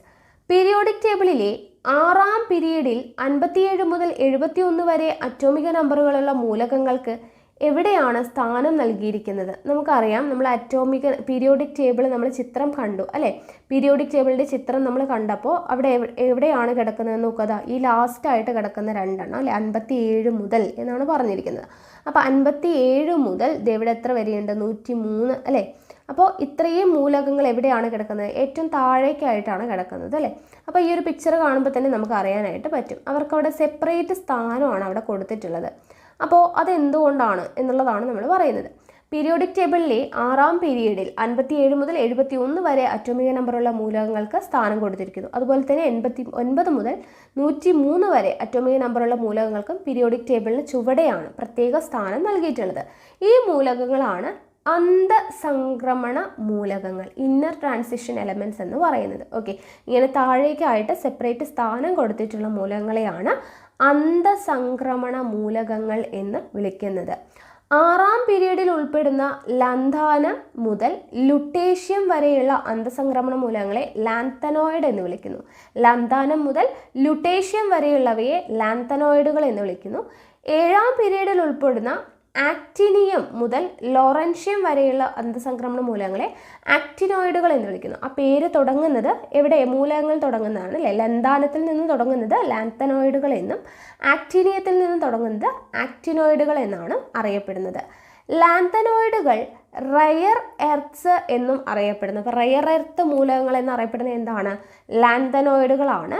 ആക്ടിനോയിഡുകളിൽ യുറേനിയത്തിന് ശേഷമുള്ള മൂലകങ്ങൾ മനുഷ്യനിർമ്മിതമാണ്. യുറേനിയത്തിന് ശേഷമുള്ള മൂലകങ്ങൾ എന്താണ്? മനുഷ്യനിർമ്മിതമാണ്. ഓക്കെ, ഇത്രയും കിട്ടിയല്ലോ. ഇനി ഇവിടെ നോക്കുക, ഇവിടെ നമുക്കൊരു ചിത്രം തന്നിട്ടുണ്ട്. ഇവിടെ ഹൈഡ്രജൻ, അതിൻ്റെ ഇലക്ട്രോൺ വിന്യാസമൊക്കെ കൊടുത്തിട്ടുണ്ട്. ഇവിടെ ചിത്രം വരച്ച് കാണിച്ചിട്ടുണ്ട് അല്ലേ? ലിഥിയം, ഓക്കെ, ഇതേ കണ്ടില്ലേ? സോഡിയം, പൊട്ടാസ്യം, റുബീഡിയം, ഇങ്ങനെ പറഞ്ഞ ചിത്രം കൊടുത്തിട്ടുണ്ട് അല്ലേ? ചിത്രം 4.1. ഇതൊന്ന് നോക്കാം. ഇത് നോക്കിയതിന് ശേഷം നമുക്ക് ഇവിടെ ചോദ്യങ്ങൾ അറ്റൻഡ് ചെയ്യണം. ഇവയിൽ വലിയ ആറ്റം ഏതാണ്? നമുക്ക് കാണുമ്പോൾ തന്നെ അറിയാം അല്ലേ? ചെറുതിൽ നിന്ന് വലുതിലോട്ടാണ് വരുന്നത്. Hydrogen, lithium, sodium, potassium. ഏറ്റവും വലുത് ഏതാണ്? RB, അതായത് എന്താണ്? റുബീഡിയം അല്ലേ? റുബീഡിയമാണ് ഏറ്റവും വലിയ ആറ്റം. ഏറ്റവും ചെറുത് ഏതായിരിക്കും? ഏറ്റവും ചെറുതെന്ന് പറയുന്നത് എപ്പോഴും ഹൈഡ്രജൻ ആണ് അല്ലേ? ചെറിയ ആറ്റം ഹൈഡ്രജൻ ആണ്. ഇനി വലിയ ആറ്റവും ചെറിയ ആറ്റവും നമ്മൾ പറഞ്ഞു. വലിയ ആറ്റം ഏത്? ചെറിയ ആറ്റം ഏത്? ഗ്രൂപ്പിൽ താഴോട്ട് പോകുന്തോറും ആറ്റത്തിൻ്റെ വലുപ്പത്തിന് എന്ത് സംഭവിക്കുന്നു? ഗ്രൂപ്പിൽ നിന്നും താഴോട്ട് പോകുന്തോറും ആറ്റത്തിൻ്റെ വലുപ്പം എന്ത് ചെയ്യുന്നു? വലുപ്പം കൂടുന്നു. നമുക്ക് കാണുമ്പോൾ തന്നെ അറിയാം അല്ലേ? ഹൈഡ്രജൻ, ഹീലിയം, ലിഥിയം അങ്ങനെ പോകുന്തോറും വലുപ്പം എന്ത് ചെയ്യാണ്? കൂടുകയാണ്. അപ്പോൾ ഗ്രൂപ്പിൽ നിന്ന് താഴോട്ട് പോകുന്തോറും ആറ്റത്തിൻ്റെ വലുപ്പത്തിന് എന്ത് സംഭവിക്കുന്നു? വലുപ്പം കൂടുന്നു. ഓക്കെ, കൂടുകയാണ് ചെയ്യുന്നത്. കാരണം എന്താണ്? ഗ്രൂപ്പിൽ മുകളിൽ നിന്ന് താഴോട്ട് പോകുന്തോറും ഷെല്ലുകളുടെ എണ്ണം വർദ്ധിക്കും അല്ലേ? ഹൈഡ്രജൻ എന്ന് പറയുമ്പോൾ ഇവിടെ ഒരു ഷെല്ലേ വരുന്നുള്ളൂ. അടുത്ത ലിഥിയം എന്ന് പറയുമ്പോഴേക്കും അടുത്ത 2 ഷെല്ല് വരും. ദെൻ അടുത്ത ആൾ വരുമ്പോഴേക്കും വീണ്ടും ഷെല്ലുകളുടെ എണ്ണം കൂടും. അങ്ങനെ വരുമ്പോഴത്തേനും ഷെല്ലുകളുടെ എണ്ണം കൂടി വരും. ആദ്യത്തെ ആൾക്ക് കെ എന്ന് പറയുന്ന ഒരു ഷെല്ലേ ഉള്ളൂ, അടുത്ത ആൾക്ക് KL വരും, അടുത്ത ആൾക്ക് KLM വരും. അപ്പോൾ ഷെല്ലുകളുടെ എണ്ണം എന്താണ്, കൂടി വരുന്നുണ്ട്. അപ്പോൾ ഗ്രൂപ്പിൽ മുകളിൽ നിന്ന് താഴോട്ട് വരുന്നവരും ഷെല്ലുകളുടെ എണ്ണം വർദ്ധിക്കുന്നു, ആറ്റത്തിൻ്റെ വലുപ്പം എന്ത് ചെയ്യുന്നു, വർദ്ധിക്കുകയാണ് ചെയ്യുന്നത് അല്ലേ. അപ്പോൾ ഇവിടെ നോക്കുക, പീരിയോഡിക് ടേബിളിൽ ഒരു ഗ്രൂപ്പിൽ മുകളിൽ നിന്നും താഴോട്ട് പോകുന്നതോറും ഷെല്ലുകളുടെ എണ്ണം വർദ്ധിക്കുന്നതിനാൽ മൂലകങ്ങളുടെ ആറ്റത്തിൻ്റെ വലുപ്പവും എന്ത് ചെയ്യുന്നു, വർദ്ധിച്ചു വരികയാണ് ചെയ്യുന്നത്. ഇനി ആറ്റത്തിൻ്റെ വലുപ്പം പീരിയോഡിക് ടേബിളിലെ 2ാം പീരീഡിലെ അറ്റോമിക നമ്പർ 3 മുതൽ 9 വരെയുള്ള മൂലകങ്ങളുടെ ബോർ മാതൃകകളാണ് ചിത്രീകരിച്ചിരിക്കുന്നത്. ഇവിടെ താഴെ തന്നിട്ടുണ്ട്. ഇവിടെ അറ്റോമിക നമ്പർ കൂടുന്നതിനനുസരിച്ച് ഷെല്ലുകളുടെ എണ്ണം വ്യത്യാസപ്പെടുന്നില്ലല്ലോ. അറ്റോമിക നമ്പർ കൂടുന്നതിനനുസരിച്ച് ന്യൂക്ലിയർ ചാർജിന് എന്താണ് സംഭവിക്കുന്നത്? അറ്റോമിക നമ്പർ നമുക്കിവിടെ ചിത്രം ഒന്ന് നോക്കാം. ഇവിടെ കാണുന്നുണ്ടല്ലോ, അറ്റോമിക നമ്പർ കൂടുന്നതിനനുസരിച്ച് ഷെല്ലുകളുടെ എണ്ണം കൂടുന്നുണ്ടോ? അറ്റോമിക നമ്പർ കൂടുന്നതിനനുസരിച്ച് ഷെല്ലുകളുടെ എണ്ണം ഇവിടെ കൂടുന്നില്ല. എന്താണ് പ്രത്യേകത നോക്കുക, ഇവിടെ KL എന്ന് പറയുന്ന 2 ഷെല്ലാണ് ഇവിടെ എല്ലായിടത്തും ഉള്ളത് അല്ലേ. KL എല്ലായിടത്തും 2 ഷെല്ല് തന്നെയാണ് ഉള്ളത്. അപ്പോൾ ഷെല്ലുകളുടെ എണ്ണം കൂടുന്നില്ല. അറ്റോമിക നമ്പർ കൂടുന്നുണ്ട്, പക്ഷേ ഷെല്ലുകളുടെ എണ്ണം എന്ത് ചെയ്യുന്നില്ല, കൂടുന്നില്ല. അറ്റോമിക നമ്പർ കൂടുന്നതിനനുസരിച്ച് ന്യൂക്ലിയർ ചാർജ് എന്ത് സംഭവിക്കും? ന്യൂക്ലിയർ ചാർജ് കൂടിക്കൊണ്ടേയിരിക്കും. ഇതെവിടെ ചാർജ് കിടക്കുന്നത് കണ്ടോ? ന്യൂക്ലിയർ ചാർജ് എന്ത് സംഭവിക്കുന്നുണ്ട്? കൂടിക്കൊണ്ടേയിരിക്കുന്നുണ്ട്. അപ്പോൾ അതാണ്. അപ്പോൾ ഇവിടെ എന്താണ് പറയുന്നത് നോക്കുക. അപ്പോൾ നമ്മൾ പറഞ്ഞു അറ്റോമിക നമ്പർ കൂടുന്നതിനനുസരിച്ച് ഷെല്ലുകളുടെ എണ്ണം വ്യത്യാസപ്പെടുന്നില്ല. അറ്റോമിക നമ്പർ കൂടുന്നതിനനുസരിച്ച് ന്യൂക്ലിയർ ചാർജിന് എന്ത് സംഭവിക്കുന്നു? ന്യൂക്ലിയർ ചാർജ് കൂടുന്നുണ്ട്. അപ്പോൾ പോസിറ്റീവ് ചാർജുള്ള ന്യൂക്ലിയസ് ഇലക്ട്രോണുകളെ ആകർഷിക്കുമല്ലോ. അതിനാൽ പീരിയഡിൽ ഇടത്തുനിന്നും വലത്തോട്ട് പോകുന്തോറും ന്യൂക്ലിയർ ചാർജ് എന്ത് ചെയ്യുന്നു? കൂടുന്നു. അതനുസരിച്ച് ബാഹ്യതമ ഇലക്ട്രോണുകളിൽ മേലുള്ള ആകർഷണ ബലവും കൂടുന്നു. അതിനാൽ ആറ്റത്തിൻ്റെ വലുപ്പം പൊതുവെ എന്ത് ചെയ്യുന്നു? കുറഞ്ഞു വരുന്നു. ഇതെവിടെ കാണുന്നുണ്ടല്ലോ, ലിഥിയം 2 ദെൻ ബെറിലിയം എത്തുമ്പോഴേക്കും 2 ആറ്റത്തിൻ്റെ വലുപ്പം എന്താണ് ചെയ്യുന്നത്? Boron then carbon, nitrogen, oxygen, fluorine പോകുന്തോറും ആറ്റത്തിൻ്റെ വലുപ്പം കുറഞ്ഞു വരികയാണ് ചെയ്യുന്നത്. ഓക്കെ, ഇനി അടുത്തത് അയോണീകരണ ഊർജം, അയണൈസേഷൻ എനർജി നോക്കുക. സോഡിയം, ക്ലോറിൻ എന്നീ ആറ്റങ്ങൾ സംയോജിച്ച് സോഡിയം ക്ലോറൈഡ് തന്മാത്ര ഉണ്ടാവുന്ന വിധം നമ്മൾക്കറിയാം. ഇത് ഒരു അയോണിക സംയുക്തമാണല്ലോ. സോഡിയത്തിൻ്റെയും ക്ലോറിൻ്റെയും ബോർ മാതൃകകൾ നൽകിയിരിക്കുന്നു. ഇവിടെ സോഡിയം ആറ്റത്തിൻ്റെ തന്നിട്ടുണ്ട്, ഇവിടെ ക്ലോറിൻ ആറ്റത്തിൻ്റെ തന്നിട്ടുണ്ട് അല്ലേ. ഇവയിൽ ഇലക്ട്രോൺ നഷ്ടപ്പെടുന്ന ആറ്റം ഏതാണ്? ഇലക്ട്രോൺ നഷ്ടപ്പെടുന്നതാണ് ചോദിച്ചിരിക്കുന്നത്. അപ്പോൾ നമുക്ക് ഇവിടെ നോക്കാം. ഇവിടെ സോഡിയത്തിൻ്റെ അറ്റോമിക നമ്പർ എത്രയാണ്? പ്രോട്ടോണിൻ്റെ എണ്ണം നോക്കിയാൽ മതി, 11 ആണ്. അപ്പോൾ 11 എന്ന് പറയുമ്പോൾ നമ്മൾ ഇലക്ട്രോൺ വിന്യാസം എങ്ങനെയാണ് എഴുതുക? 2, 8, 1. അപ്പോൾ 11 ആയി അല്ലേ. ഇനി ക്ലോറിൻ്റെ എന്താണ് അറ്റോമിക നമ്പർ 17 ആണ്. അപ്പോൾ നമ്മൾ എഴുതുമ്പോൾ 2, 8, 7 എന്നാണ് എഴുതുന്നത് അല്ലേ. അപ്പോൾ ഇവിടെ നമുക്ക് എന്തായാലും ഈ മൂലകങ്ങളെല്ലാം തന്നെ രാസപ്രവർത്തനത്തിൽ ഏർപ്പെടുന്ന എന്തിനു വേണ്ടിയിട്ടാണ്? സ്ഥിരത കൈവരിക്കാൻ വേണ്ടിയിട്ടാണ്. അപ്പോൾ സ്ഥിരത കൈവരിക്കണമെങ്കിൽ എന്ത് ചെയ്യണം? ബാഹ്യതമ ഷെല്ലിൽ എത്ര ഇലക്ട്രോൺ വേണം? 8 ഇലക്ട്രോൺ ആകുമ്പോഴാണ് നമ്മൾ സ്ഥിരത കൈവരിക്കുന്നത് അല്ലേ. അപ്പോൾ ഇവിടെ 2 മൂലകങ്ങളും സ്ഥിരത കൈവരിക്കണമെങ്കിൽ ആർക്ക് മൂലകങ്ങൾ കൊടുക്കണം? ഇവിടെ സോഡിയത്തിനാകെ 1 എണ്ണേ ഉള്ളൂ അല്ലേ. ഒരാൾ 7 എണ്ണം ഒരാൾക്ക് മറ്റൊരാൾ കൊടുക്കുന്നതാണോ? 1 എണ്ണം എക്സ്ട്രാ ഉള്ള ആൾ അപ്പുറത്തോട്ട് കൊടുക്കുന്നതാണോ നല്ലത്? 1 കൊടുക്കുന്നതല്ലേ നല്ലത്. സോ ഈ 1 എന്ന് പറയുന്ന സോഡിയത്തിൻ്റെ ഈ ഒരു ഇത് എവിടേക്ക് പോകും? ക്ലോറിനിലോട്ട് പോകും. അപ്പോൾ ഈ 7 പോയിട്ട് എന്താവും? ഇവിടെ 8 ആയിട്ട് മാറും. ഇവിടെ ഈ 1 പോകുമ്പോൾ ഇവിടെയും എന്തായി? 8 ആയിട്ട് മാറി അല്ലേ. അപ്പോൾ 2 ആൾക്കും ബാഹ്യതമ ഷെല്ലിൽ എത്ര ഇലക്ട്രോൺ ആയിട്ട് മാറും? 8 ഇലക്ട്രോൺ ആയിട്ട് മാറും. പറഞ്ഞത് മനസ്സിലായല്ലോ. ഇവിടെ സോഡിയത്തിൻ്റെ അറ്റോമിക നമ്പർ എന്ന് പറയുന്നത് 11 ആണ്. സോ നമ്മൾ ഇലക്ട്രോൺ വിന്യാസം എഴുതുമ്പോൾ 2, 8, 1. ഇവിടെ 17 ആയതുകൊണ്ട് 2, 8, 7. സ്ഥിരത കൈവരിക്കണമെങ്കിൽ ബാഹ്യതമ ഷെല്ലിൽ 8 ഇലക്ട്രോൺ വേണം. സോ സോഡിയത്തിൻ്റെ 1 എണ്ണം ഇവിടെ നിന്ന് പോയി ഇവിടെ വന്ന് ചേരുമ്പോൾ ക്ലോറിൻ്റെ എന്താവും? 7 പോയിട്ട് 8 ആവും. അപ്പോൾ 2 പേർക്കും ബാഹ്യതമ ഷെല്ലിൽ എത്ര ഇലക്ട്രോൺ ആയി? 8 ഇലക്ട്രോൺ ആയി സ്ഥിരത കൈവരിച്ചു. അപ്പോൾ ഇവിടെ ഇലക്ട്രോൺ നഷ്ടപ്പെടുത്തുന്നത് ആരാണ്? സോഡിയമാണ് അല്ലേ. സോഡിയം അല്ലേ ഒരു ഇലക്ട്രോൺ അങ്ങോട്ട് കൊടുത്തത്. അപ്പോൾ ഇലക്ട്രോൺ നഷ്ടപ്പെടുത്തുന്നത് സോഡിയമാണ്. ഇലക്ട്രോൺ സ്വീകരിക്കുന്നത് ആരാണ്? സ്വാഭാവികമായും ക്ലോറിൻ ആണ്. ഓക്കെ, നഷ്ടപ്പെടുത്തുന്ന ആറ്റം സോഡിയവും ഇലക്ട്രോൺ സ്വീകരിക്കുന്ന ആറ്റം ആരാണ്? ക്ലോറിനുമാണ്. ഓക്കെ, ഇപ്രകാരം ഇലക്ട്രോൺ കൈമാറ്റം നടക്കുമ്പോൾ ആറ്റങ്ങൾ എന്ത് ചെയ്യുന്നു? ചാർജ് ഉള്ളതായിട്ട് നടത്തുന്നു. ഓക്കെ, ചാർജ് ഉള്ളതായിട്ട് മാറുന്നു. ചാർജുള്ള ആറ്റങ്ങളെയാണ് നമ്മൾ എന്തെന്ന് വിളിക്കുക? അയോണുകൾ എന്ന് വിളിക്കുക. ഇവിടെ സോഡിയം അയോണും അതുപോലെ തന്നെ ക്ലോറൈഡ് അയോണുമാണ് ഉണ്ടാവുന്നത്. അപ്പോൾ ഇവിടെ സോഡിയത്തിന് നോക്കുക, പ്ലസ് ചിഹ്നമാണ് കൊടുത്തിട്ടുള്ളത്. സോഡിയത്തിന് പ്ലസ് ചിഹ്നവും ക്ലോറിന് മൈനസ് ചിഹ്നമാണ് കൊടുത്തിട്ടുള്ളത്. അപ്പോൾ ഇത് പ്ലസ് മൈനസും എങ്ങനെ നമ്മൾ അറിയാം? സോഡിയം ഒരു ഇലക്ട്രോൺ വിട്ടുകൊടുക്കുകയാണ് ചെയ്യുന്നത്. അപ്പോൾ ഓർത്തിരിക്കാൻ വേണ്ടി ഇങ്ങനെ വിചാരിക്കുക, നമ്മൾ ഒരാൾക്ക് എന്ത് സാധനവും നമ്മൾ വിട്ടുകൊടുക്കുമ്പോൾ അല്ലെങ്കിൽ നമ്മൾ ഒരാൾക്ക് നൽകുക എന്ന് പറയുന്നത് പോസിറ്റീവായിട്ടുള്ളൊരു കാര്യമല്ലേ? ഒരാളിൽ നിന്ന് എന്തും നമ്മൾ ഇങ്ങോട്ട് സ്വീകരിച്ചുകൊണ്ടിരിക്കുക എന്ന് മാത്രം. ഒരാൾക്ക് കൊടുക്കാതെ എന്തും വാങ്ങിച്ചുകൊണ്ടിരിക്കുന്നത് എന്താണ്? ഒരു നെഗറ്റീവായിട്ടുള്ള കാര്യമാണ്. അങ്ങനെ ആലോചിച്ചാൽ മതി. അപ്പോൾ സോഡിയം കൊടുക്കുന്ന ആളായതുകൊണ്ട് അവിടെ പോസിറ്റീവും, ക്ലോറിൻ സ്വീകരിക്കുന്ന ആളായതുകൊണ്ട് അവിടെ നെഗറ്റീവ് ചാർജും ആണ്. ഓക്കെ, അപ്പോൾ ഇവിടെ സോഡിയം അയോണും ക്ലോറൈഡ് അയോണും ആണ് ഉണ്ടാവുന്നത്. ലോഹങ്ങൾ ഇത്തരം പ്രവർത്തനങ്ങളിൽ ഇലക്ട്രോൺ നഷ്ടപ്പെട്ട് പോസിറ്റീവ് അയോണുകളാകുന്നു.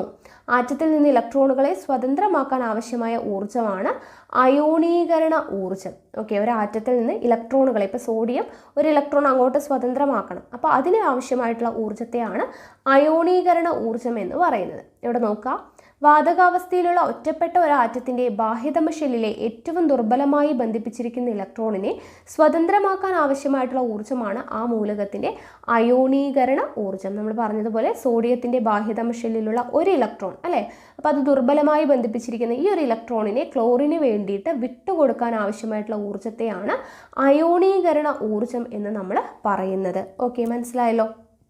ഇനി അയോണീകരണ ഊർജ്ജം ആശ്രയിച്ചിരിക്കുന്ന രണ്ട് പ്രധാന ഘടകങ്ങളാണ്. ഒന്ന് ന്യൂക്ലിയർ ചാർജ്, രണ്ട് ആറ്റത്തിൻ്റെ വലുപ്പം. ഓക്കെ, അയോണീകരണ ഊർജ്ജം ആശ്രയിച്ചിരിക്കുന്ന രണ്ട് പ്രധാനപ്പെട്ട ഘടകങ്ങൾ എന്തൊക്കെയാണ്? ന്യൂക്ലിയർ ചാർജും അതുപോലെ തന്നെ ആറ്റത്തിൻ്റെ വലുപ്പവും. ഇനി നോക്കുക, ആറ്റത്തിൻ്റെ വലുപ്പം കൂടുമ്പോൾ ന്യൂക്ലിയസിന് ബാഹ്യതമ ഇലക്ട്രോണുകളിൽ മേലുള്ള ആകർഷണ ബലം കൂടുമോ അതോ കുറയുമോ? എങ്കിൽ അയോണീകരണ ഊർജ്ജത്തിന് എന്ത് മാറ്റമാണ് ഉണ്ടാവുന്നത്? അപ്പോൾ ഇവിടെ അതിൻ്റെ ആൻസർ കൊടുത്തിട്ടുണ്ട്. ആറ്റത്തിൻ്റെ വലുപ്പം കൂടുമ്പോൾ അയോണീകരണ ഊർജ്ജം കുറയുന്നു. ഓക്കെ, ആറ്റത്തിൻ്റെ വലുപ്പം കൂടുമ്പോൾ എന്താണ് സംഭവിക്കുന്നത്? അയോണീകരണ ഊർജ്ജം കുറയുന്നു. ഓക്കെ, ആറ്റത്തിൻ്റെ വലുപ്പം കൂടുമ്പോൾ അയോണീകരണ ഊർജ്ജം കുറയുകയാണ് ചെയ്യുന്നത്. ഇവിടെ നോക്കുക, ഒരു ഗ്രൂപ്പിൽ മുകളിൽ നിന്ന് താഴേക്ക് വരുമ്പോൾ ആറ്റത്തിൻ്റെ വലുപ്പം കൂടുന്നതിനാൽ അയോണീകരണ ഊർജ്ജം കുറയുന്നു നമ്മൾ പറഞ്ഞു. അതനുസരിച്ച് പോസിറ്റീവ് അയോൺ ഉണ്ടാകാനുള്ള പ്രവണത കൂടുന്നു. ഒരു പീരീഡിൽ ഇടത്തുനിന്ന് വലത്തേക്ക് ആറ്റത്തിൻ്റെ വലുപ്പം എന്ത് ചെയ്യുന്നു? കുറയുന്നു. അതിനാൽ അയോണീകരണ ഊർജ്ജം കൂടുന്നു. പോസിറ്റീവ് അയോൺ ഉണ്ടാവാനുള്ള പ്രവണത കുറയുന്നു. അപ്പോൾ ഇത് വളരെയധികം ഇമ്പോർട്ടൻ്റ് ആണ് കേട്ടോ. ഒരു ഗ്രൂപ്പിൽ നിന്ന് താഴേക്ക് വരുമ്പോൾ, മുകളിൽ നിന്ന് താഴോട്ട് വരുമ്പോൾ എന്ത് ചെയ്യും? ആറ്റത്തിൻ്റെ വലിപ്പം കൂടും. അതുകൊണ്ട് തന്നെ അയോണീകരണ ഊർജ്ജം കുറയും. ഇനി ഇങ്ങോട്ട്, അതായത് പീരീഡിൽ ഇടത്തു നിന്ന് വലത്തോട്ട് പോകുമ്പോൾ എന്ത് സംഭവിക്കും? ആറ്റത്തിൻ്റെ വലുപ്പം കുറയും. അതുകൊണ്ട് തന്നെ അയോണീകരണ ഊർജ്ജം എന്ത് ചെയ്യുന്നു? കൂടുകയാണ് ചെയ്യുന്നത്. ഇമ്പോർട്ടൻ്റ് ആണ്, പഠിച്ചു വയ്ക്കുക. അടുത്തത് ഇലക്ട്രോനെഗറ്റിവിറ്റി. എന്താണ് ഇലക്ട്രോനെഗറ്റിവിറ്റി? ഇലക്ട്രോണുകൾ വിട്ടുകൊടുത്ത് പോസിറ്റീവ് അയോണുകളായി മാറുന്നതിനാൽ ലോഹങ്ങളെ ഇലക്ട്രോ പോസിറ്റീവ് മൂലകങ്ങൾ എന്ന് വിളിക്കുന്നു. രാസപ്രവർത്തനത്തിൽ ഇലക്ട്രോണുകൾ സ്വീകരിച്ച് നെഗറ്റീവ് അയോണുകളായിട്ട് മാറുന്നതിനാൽ അലോഹങ്ങളെ ഇലക്ട്രോ നെഗറ്റീവ് മൂലകങ്ങൾ എന്ന് പറയുന്നു. ഇലക്ട്രോ നെഗറ്റീവ് നമ്മൾ പറഞ്ഞു നേരത്തെ, സോഡിയം എന്ത് ചെയ്യുകയാണ്? ഒരു ഇലക്ട്രോൺ വിട്ടുകൊടുക്കുകയാണ്. അതുകൊണ്ട് സോഡിയം പ്ലസ് അയോണായിട്ട് മാറും അല്ലേ? ക്ലോറിൻ സ്വീകരിക്കുന്നത് കൊണ്ട് ക്ലോറിൻ മൈനസ് ആയിട്ട് മാറും. അപ്പോൾ ഇവിടെ സോഡിയം എന്ന് പറയുന്നത് എന്ത് ചെയ്യുകയാണ്? വിട്ടുകൊടുക്കുകയാണ്. ഇലക്ട്രോൺ വിട്ടുകൊടുത്തിട്ട് പോസിറ്റീവ് അയോണായിട്ട് മാറുന്നത് കൊണ്ട് തന്നെ ഈ ലോഹങ്ങളെ എന്ത് വിളിക്കുന്നു? ഇലക്ട്രോ പോസിറ്റീവ് മൂലകങ്ങൾ എന്ന് വിളിക്കുന്നു. ഇവിടെ ക്ലോറിൻ എന്ത് ചെയ്യുകയാണ്? ഇലക്ട്രോൺ സ്വീകരിക്കുകയാണ്. അതുകൊണ്ട് തന്നെ നെഗറ്റീവ് അയോണുകളായിട്ട് മാറുന്നത് കൊണ്ട് അലോഹങ്ങളെ എന്ത് വിളിക്കുന്നു? ഇലക്ട്രോ നെഗറ്റീവ് മൂലകങ്ങൾ എന്നാണ് വിളിക്കുന്നത്. അത്രയേ ഉള്ളൂ. ഓക്കെ, ഇനി അടുത്തത് ഉപലോഹങ്ങൾ അല്ലെങ്കിൽ മെറ്റലോയിഡ്സ് ആണ്. ലോഹങ്ങളുടെയും അലോഹങ്ങളുടെയും സ്വഭാവം പ്രദർശിപ്പിക്കുന്ന മൂലകങ്ങളാണ് ഉപലോഹങ്ങൾ. ഇടയ്ക്ക് വരുന്ന ആളാണ് അല്ലേ? ലോഹങ്ങളുടെ സ്വഭാവം ഉണ്ടാവും, അലോഹങ്ങളുടെയും, രണ്ടിൻ്റെയും സ്വഭാവം മിക്സ്ഡ് ആയിട്ടുള്ളതിനെയാണ് ഉപലോഹങ്ങൾ എന്ന് പറയുക. Silicon, germanium, arsenic, antimony, tellurium എന്നിവ ഈ വിഭാഗത്തിൽ പെടുന്നതാണ്. അപ്പോൾ ഉപലോഹങ്ങൾക്ക് എക്സാമ്പിൾ ഏതൊക്കെയാണ്? Silicon, germanium, arsenic, antimony, tellurium എന്നിവയാണ് ഉപലോഹങ്ങൾക്ക് എക്സാമ്പിൾ എന്ന് പറയുന്നത്. ഓക്കെ, ഇനി ഇവിടെ ഒരു കോളം കൊടുത്തിട്ടുണ്ട്. നമ്മൾ ഇത്രയും നേരം പറഞ്ഞ കാര്യങ്ങളാണ്. അതായത് ഗ്രൂപ്പിൻ്റെ മുകളിൽ നിന്നും താഴോട്ട് വരുന്നതിനനുസരിച്ച് ആറ്റത്തിൻ്റെ വലിപ്പം എന്ത് ചെയ്യും? കൂടും. ആറ്റത്തിൻ്റെ വലിപ്പം കൂടുകയാണ് ചെയ്യുന്നത്. ലോഹ സ്വഭാവം എങ്ങനെയാണ്, അലോഹ സ്വഭാവം എങ്ങനെയാണ്, അയോണീകരണ ഊർജ്ജം എങ്ങനെയാണ്, ആറ്റത്തിൻ്റെ വലിപ്പം കൂടുമ്പോൾ അയോണീകരണ ഊർജ്ജം കുറയുകയാണ് ചെയ്യുന്നത്. ഇലക്ട്രോനെഗറ്റിവിറ്റി എന്താണ് സംഭവിക്കുന്നത്, ഇതെല്ലാം നമ്മളിപ്പോൾ പറഞ്ഞതേ ഉള്ളൂ. അത് നിങ്ങളൊന്ന് ഫില്ല് ചെയ്ത് നോക്കുക കേട്ടോ. അപ്പോൾ ഇത്രയുമാണ് നമ്മുടെ ഈ ഒരു ചാപ്റ്റർ എന്ന് പറയുന്നത്. ഓക്കെ, പീരിയോഡിക് ടേബിൾ എന്ന് പറയുന്ന ഒരു ചാപ്റ്റർ എന്ന് പറയുന്നത്. അടുത്തത് നമുക്ക് പഠിക്കാനായിട്ടുള്ളത് പീരിയോഡിക് ടേബിളും ഇലക്ട്രോൺ വിന്യാസവും എന്ന് പറയുന്ന 10ാം ക്ലാസ്സിലെ ഫസ്റ്റ് ചാപ്റ്ററാണ്. അപ്പോൾ നമുക്ക് നോക്കാം. ഇതാണ് 10ാം ക്ലാസ്സിലെ ഒന്നാമത്തെ ചാപ്റ്റർ, പീരിയോഡിക് ടേബിളും ഇലക്ട്രോൺ വിന്യാസവും. അപ്പോൾ നമ്മൾ കഴിഞ്ഞ ചാപ്റ്ററിൽ പഠിച്ച കാര്യങ്ങളൊക്കെ തന്നെയാണ് ഫസ്റ്റ് വരുന്നത്. അപ്പോൾ അത് അറിഞ്ഞാൽ മാത്രമാണ് നമുക്കിത് ആൻസർ ചെയ്യാൻ വേണ്ടി പറ്റുള്ളൂ. നോക്കുക, ഒരു മൂലകത്തിൻ്റെ അറ്റോമിക നമ്പർ അറിയാമെങ്കിൽ പീരിയോഡിക് ടേബിളിൽ അതിൻ്റെ സ്ഥാനവും സ്വഭാവവും നിർണ്ണയിക്കാം. നമ്മൾ പഠിച്ചു അല്ലേ. ഇപ്പോൾ ഇവിടെ നോക്കുക, സോഡിയത്തിൻ്റെ അറ്റോമിക നമ്പർ 11 ഇലക്ട്രോൺ വിന്യാസം എത്രയാണ്, 2, 8, 1.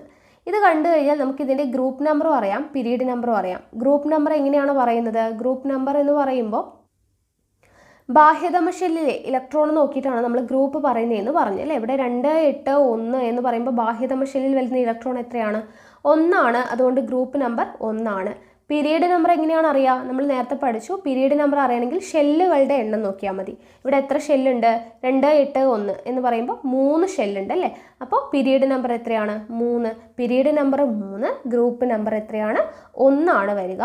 1ാം ഗ്രൂപ്പിൽ വരുന്ന ഈ മൂലകം ലോഹമാകാനാണോ അലോഹമാകാനാണോ സാധ്യത, ലോഹം അല്ലേ. 1ാം ഗ്രൂപ്പിലുള്ളത് നമ്മൾ പറഞ്ഞു ആൽക്കലൈൻ ലോഹങ്ങളാണ്, ആൽക്കലി ലോഹങ്ങളാണ് എന്ന് നമ്മൾ പറഞ്ഞു അല്ലേ. അപ്പോൾ ലോഹമാണ്. ഓക്കെ, ഇനി ഇവിടെ നോക്കുക, ഇത്തരത്തിൽ മൂലകങ്ങളുടെ ഗുണങ്ങൾ കൃത്യമായി വിശകലനം ചെയ്യാനും പ്രവചിക്കുവാനും കഴിയുന്ന തരത്തിലാണ് ഈ ടേബിളിൽ മൂലകങ്ങളെ വർഗീകരിച്ചിരിക്കുന്നത്. പീരിയോഡിക് ടേബിളിൽ മൂലക സ്വഭാവങ്ങളുടെ ക്രമാവർത്തനത്തിൻ്റെ അടിസ്ഥാനം അവയുടെ ആറ്റം ഘടനയാണ്. പീരിയോഡിക് ടേബിൾ മൂലകങ്ങളുടെ സ്വഭാവങ്ങളുടെ ക്രമാവർത്തനത്തിൻ്റെ അടിസ്ഥാനം എന്താണ്, അവയുടെ ആറ്റം ഘടനയാണ്. ആറ്റത്തെക്കുറിച്ചുള്ള നൂതനമായ അറിവുകൾ പീരിയോഡിക് ടേബിളുമായി എങ്ങനെ ബന്ധപ്പെടുന്നുവെന്ന് നോക്കാം. വിവിധ ആറ്റം മാതൃകകളെക്കുറിച്ച് നിങ്ങൾ മനസ്സിലാക്കിയിട്ടുണ്ട്. ബോർ മാതൃക പ്രകാരം ആറ്റത്തിനുള്ളിലെ ന്യൂക്ലിയസിന് ചുറ്റുമുള്ള വിവിധ ഷെല്ലുകളിലാണ് ഇലക്ട്രോണുകൾ ക്രമീകരിച്ചിരിക്കുന്നത്. ഇതെല്ലാം നമ്മൾ പഠിച്ചതാണ് ആറ്റവും ആറ്റത്തിൻ്റെ ഘടനയും എന്ന് പറയുന്ന ചാപ്റ്ററിൽ. ഊർജ്ജനില കൂടി വരുന്ന ക്രമത്തിലാണ് ഷെല്ലുകളിൽ ഇലക്ട്രോണുകൾ നിറയുന്നത് എന്നും നമ്മൾ പഠിച്ചതാണ്. അപ്പോൾ ഇവിടെ നോക്കുക, ന്യൂക്ലിയസിൽ നിന്ന് അകലം കൂടുന്നതിനനുസരിച്ച് ഷെല്ലുകളിലെ ഇലക്ട്രോണുകളുടെ ഊർജ്ജം കൂടി വരികയും ന്യൂക്ലിയസും ഇലക്ട്രോണുകളും തമ്മിലുള്ള ആകർഷണ ബലം കുറയുകയും ചെയ്യും. ന്യൂക്ലിയസിൽ നിന്ന് അകലം കൂടുന്നതിനനുസരിച്ച് എന്ത് ചെയ്യുന്നു, ഷെല്ലുകളിലെ ഇലക്ട്രോണുകളുടെ ഊർജ്ജം കൂടുന്നു, ന്യൂക്ലിയസും ഇലക്ട്രോണുകളും തമ്മിലുള്ള ആകർഷണ ബലം കുറയുകയും ചെയ്യുന്നു. ഇവിടെ ലിഥിയത്തിൻ്റെ ഇലക്ട്രോൺ വിന്യാസം 2, 1 എന്നാണ് എന്ന് പറഞ്ഞ് കൊടുത്തിട്ടുണ്ട്. ഇതുപോലെ സോഡിയം, ആർഗോൺ എന്നിവയുടെ ഇലക്ട്രോൺ വിന്യാസം എഴുതാനാണ് പറയുന്നത്. നമുക്കറിയാം, നമ്മളിപ്പോൾ എഴുതിയതേ ഉള്ളൂ അല്ലേ. സോഡിയത്തിൻ്റെ 2, 8, 1, 2, 8, 1. Then argon 18. അപ്പോൾ 2, 8, 8 വരിക. ഇലക്ട്രോൺ വിന്യാസം എഴുതാൻ നമുക്കറിയാലോ. ഇനി ഇവിടെ നോക്കുക, സബ് ഷെല്ലുകൾ എന്ന് പറഞ്ഞ് കൊടുത്തിട്ടുണ്ട്. സബ് ഷെല്ലുകൾക്ക് SPDF എന്ന് പേര് കൊടുത്തിരിക്കുന്നത് മൂലകങ്ങളുടെ ആറ്റോമിക ഘടനയുമായി ബന്ധപ്പെട്ട ചില സവിശേഷതകൾ സൂചിപ്പിക്കുന്ന വാക്കുകളിൽ നിന്നാണ്. എസ് എന്ന് പറയുമ്പോൾ sharp, P principal, D diffuse, F fundamental.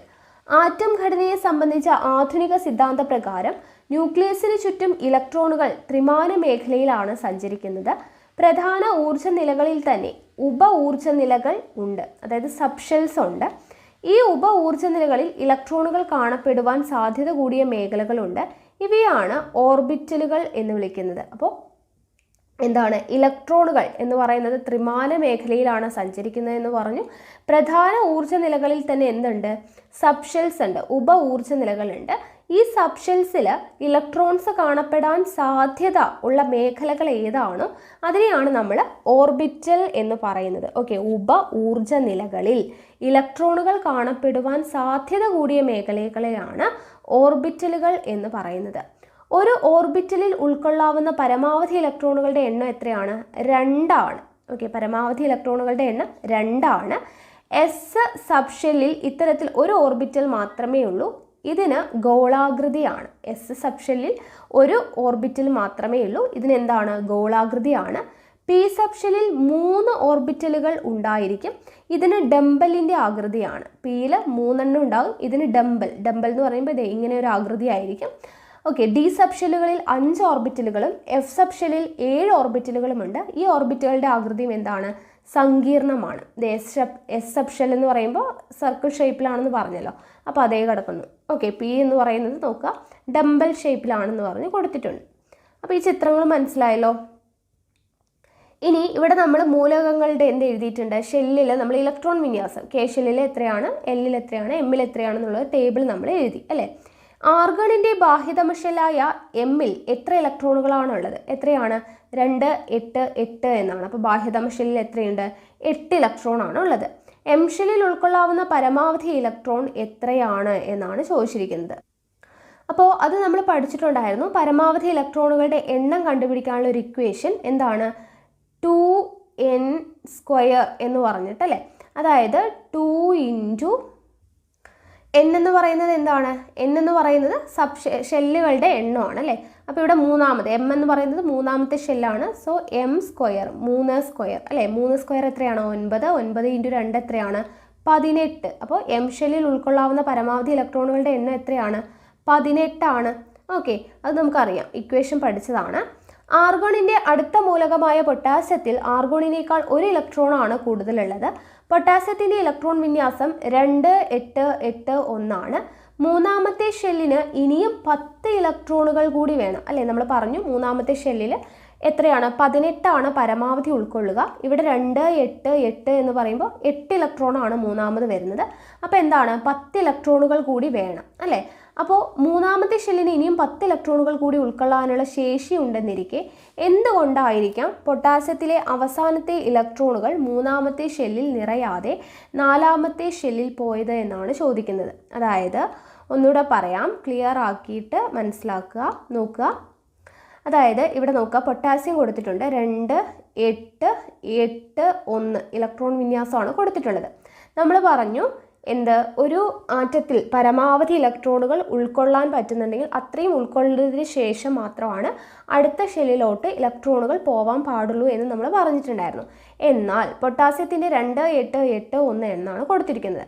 ഇവിടെ 8 മൂന്നാമത്തെ ഷെല്ലിൽ എം ഷെല്ലിൽ പരമാവധി എത്ര ഉൾക്കൊള്ളാം, 2, 8, ഇവിടെ 18 വരെ ഉൾക്കൊള്ളാം. പക്ഷേ ഇവിടെ 18 കൊടുത്തിട്ടുണ്ടോ, ഇല്ല. 8 കൊടുത്തിട്ട് ബാക്കി 1 അപ്പുറത്തോട്ടാണ് പോയിരിക്കുന്നത്. ഇല്ലെങ്കിൽ നമുക്ക് എങ്ങനെ എഴുതാം, 18 വരെ ഉൾക്കൊള്ളാലോ, അതുകൊണ്ട് തന്നെ 2, 8, 9 എന്ന് എഴുതിക്കൂടെ എന്ന് ചിന്തിക്കുന്നവരുണ്ടാവും. നമ്മൾ അങ്ങനെയാണ് പറഞ്ഞത് മുന്നേ അല്ലേ. പരമാവധി ഇലക്ട്രോണുകൾ ഉൾപ്പെടുത്താൻ പറ്റുന്ന ഉൾപ്പെടുത്തി ബാക്കിയുള്ളത് അടുത്ത ഷെല്ലിലോട്ട് പോകും, അങ്ങനെയാണ് പറഞ്ഞിരിക്കുന്നത്. അപ്പോൾ ഇവിടെ ആറ്റത്തിൻ്റെ ഘടനയുമായി ബന്ധപ്പെട്ട പഠനങ്ങൾക്ക് തുടർച്ചയും വളർച്ചയും ഉണ്ടെന്ന് നമ്മൾ മനസ്സിലാക്കിയിട്ടുണ്ട്. ആറ്റം ഘടനയെക്കുറിച്ചുള്ള ലളിതമായ വിശദീകരണമാണ് എന്ത്, ബോർ മാതൃക.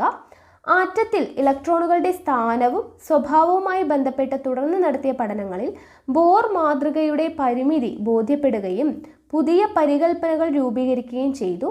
ഇത് പ്രകാരം ഓരോ ഊർജ്ജ നിലകളിലുള്ള ഇലക്ട്രോണുകൾ അതിലെ ഉപ ഊർജ്ജ നിലകളിലാണ് വിന്യസിച്ചിരിക്കുന്നത്. ഓരോ ഷെല്ലിലുമുള്ള ഉപ ഊർജ്ജ നിലകളെ സബ് ഷെല്ലുകൾ എന്നാണ് വിളിക്കുന്നത്. നമ്മൾ പറഞ്ഞു ഏതൊക്കെയാണ്, എസ്, പി, ഡി, എഫ് എന്നിങ്ങനെ ക്രമത്തിൽ നാമകരണം ചെയ്യപ്പെട്ടിരിക്കുന്നു. കെ ഒഴികെയുള്ള എല്ലാ മുഖ്യ ഊർജ്ജ നിലകളിലും ഒന്നിലധികം എന്തുണ്ട്, സബ് ഷെല്ലുകൾ ഉണ്ട്. അപ്പം കെയിൽ ഇത്തരത്തിലുള്ള ഒരു ഊർജ്ജ നില മാത്രമേ ഉള്ളൂ. ഓരോ ഊർജ്ജ നിലയിലും അതിൻ്റെ ഷെല്ലിൻ്റെ ക്രമ നമ്പറിന് തുല്യമായിട്ടുള്ള എണ്ണം സബ് ഷെല്ലുകളാണ് ഉണ്ടായിരിക്കുക. ഓർത്തു വയ്ക്കുക, ഓരോ ഊർജ്ജ നിലയിലും എന്താണ്, അതിൻ്റെ ഷെല്ലിൻ്റെ നമ്പർ എത്രയാണോ അതിന് തുല്യമായിട്ടുള്ള എണ്ണം സബ് ഷെല്ലുകളാണ് ഉണ്ടായിരിക്കുക.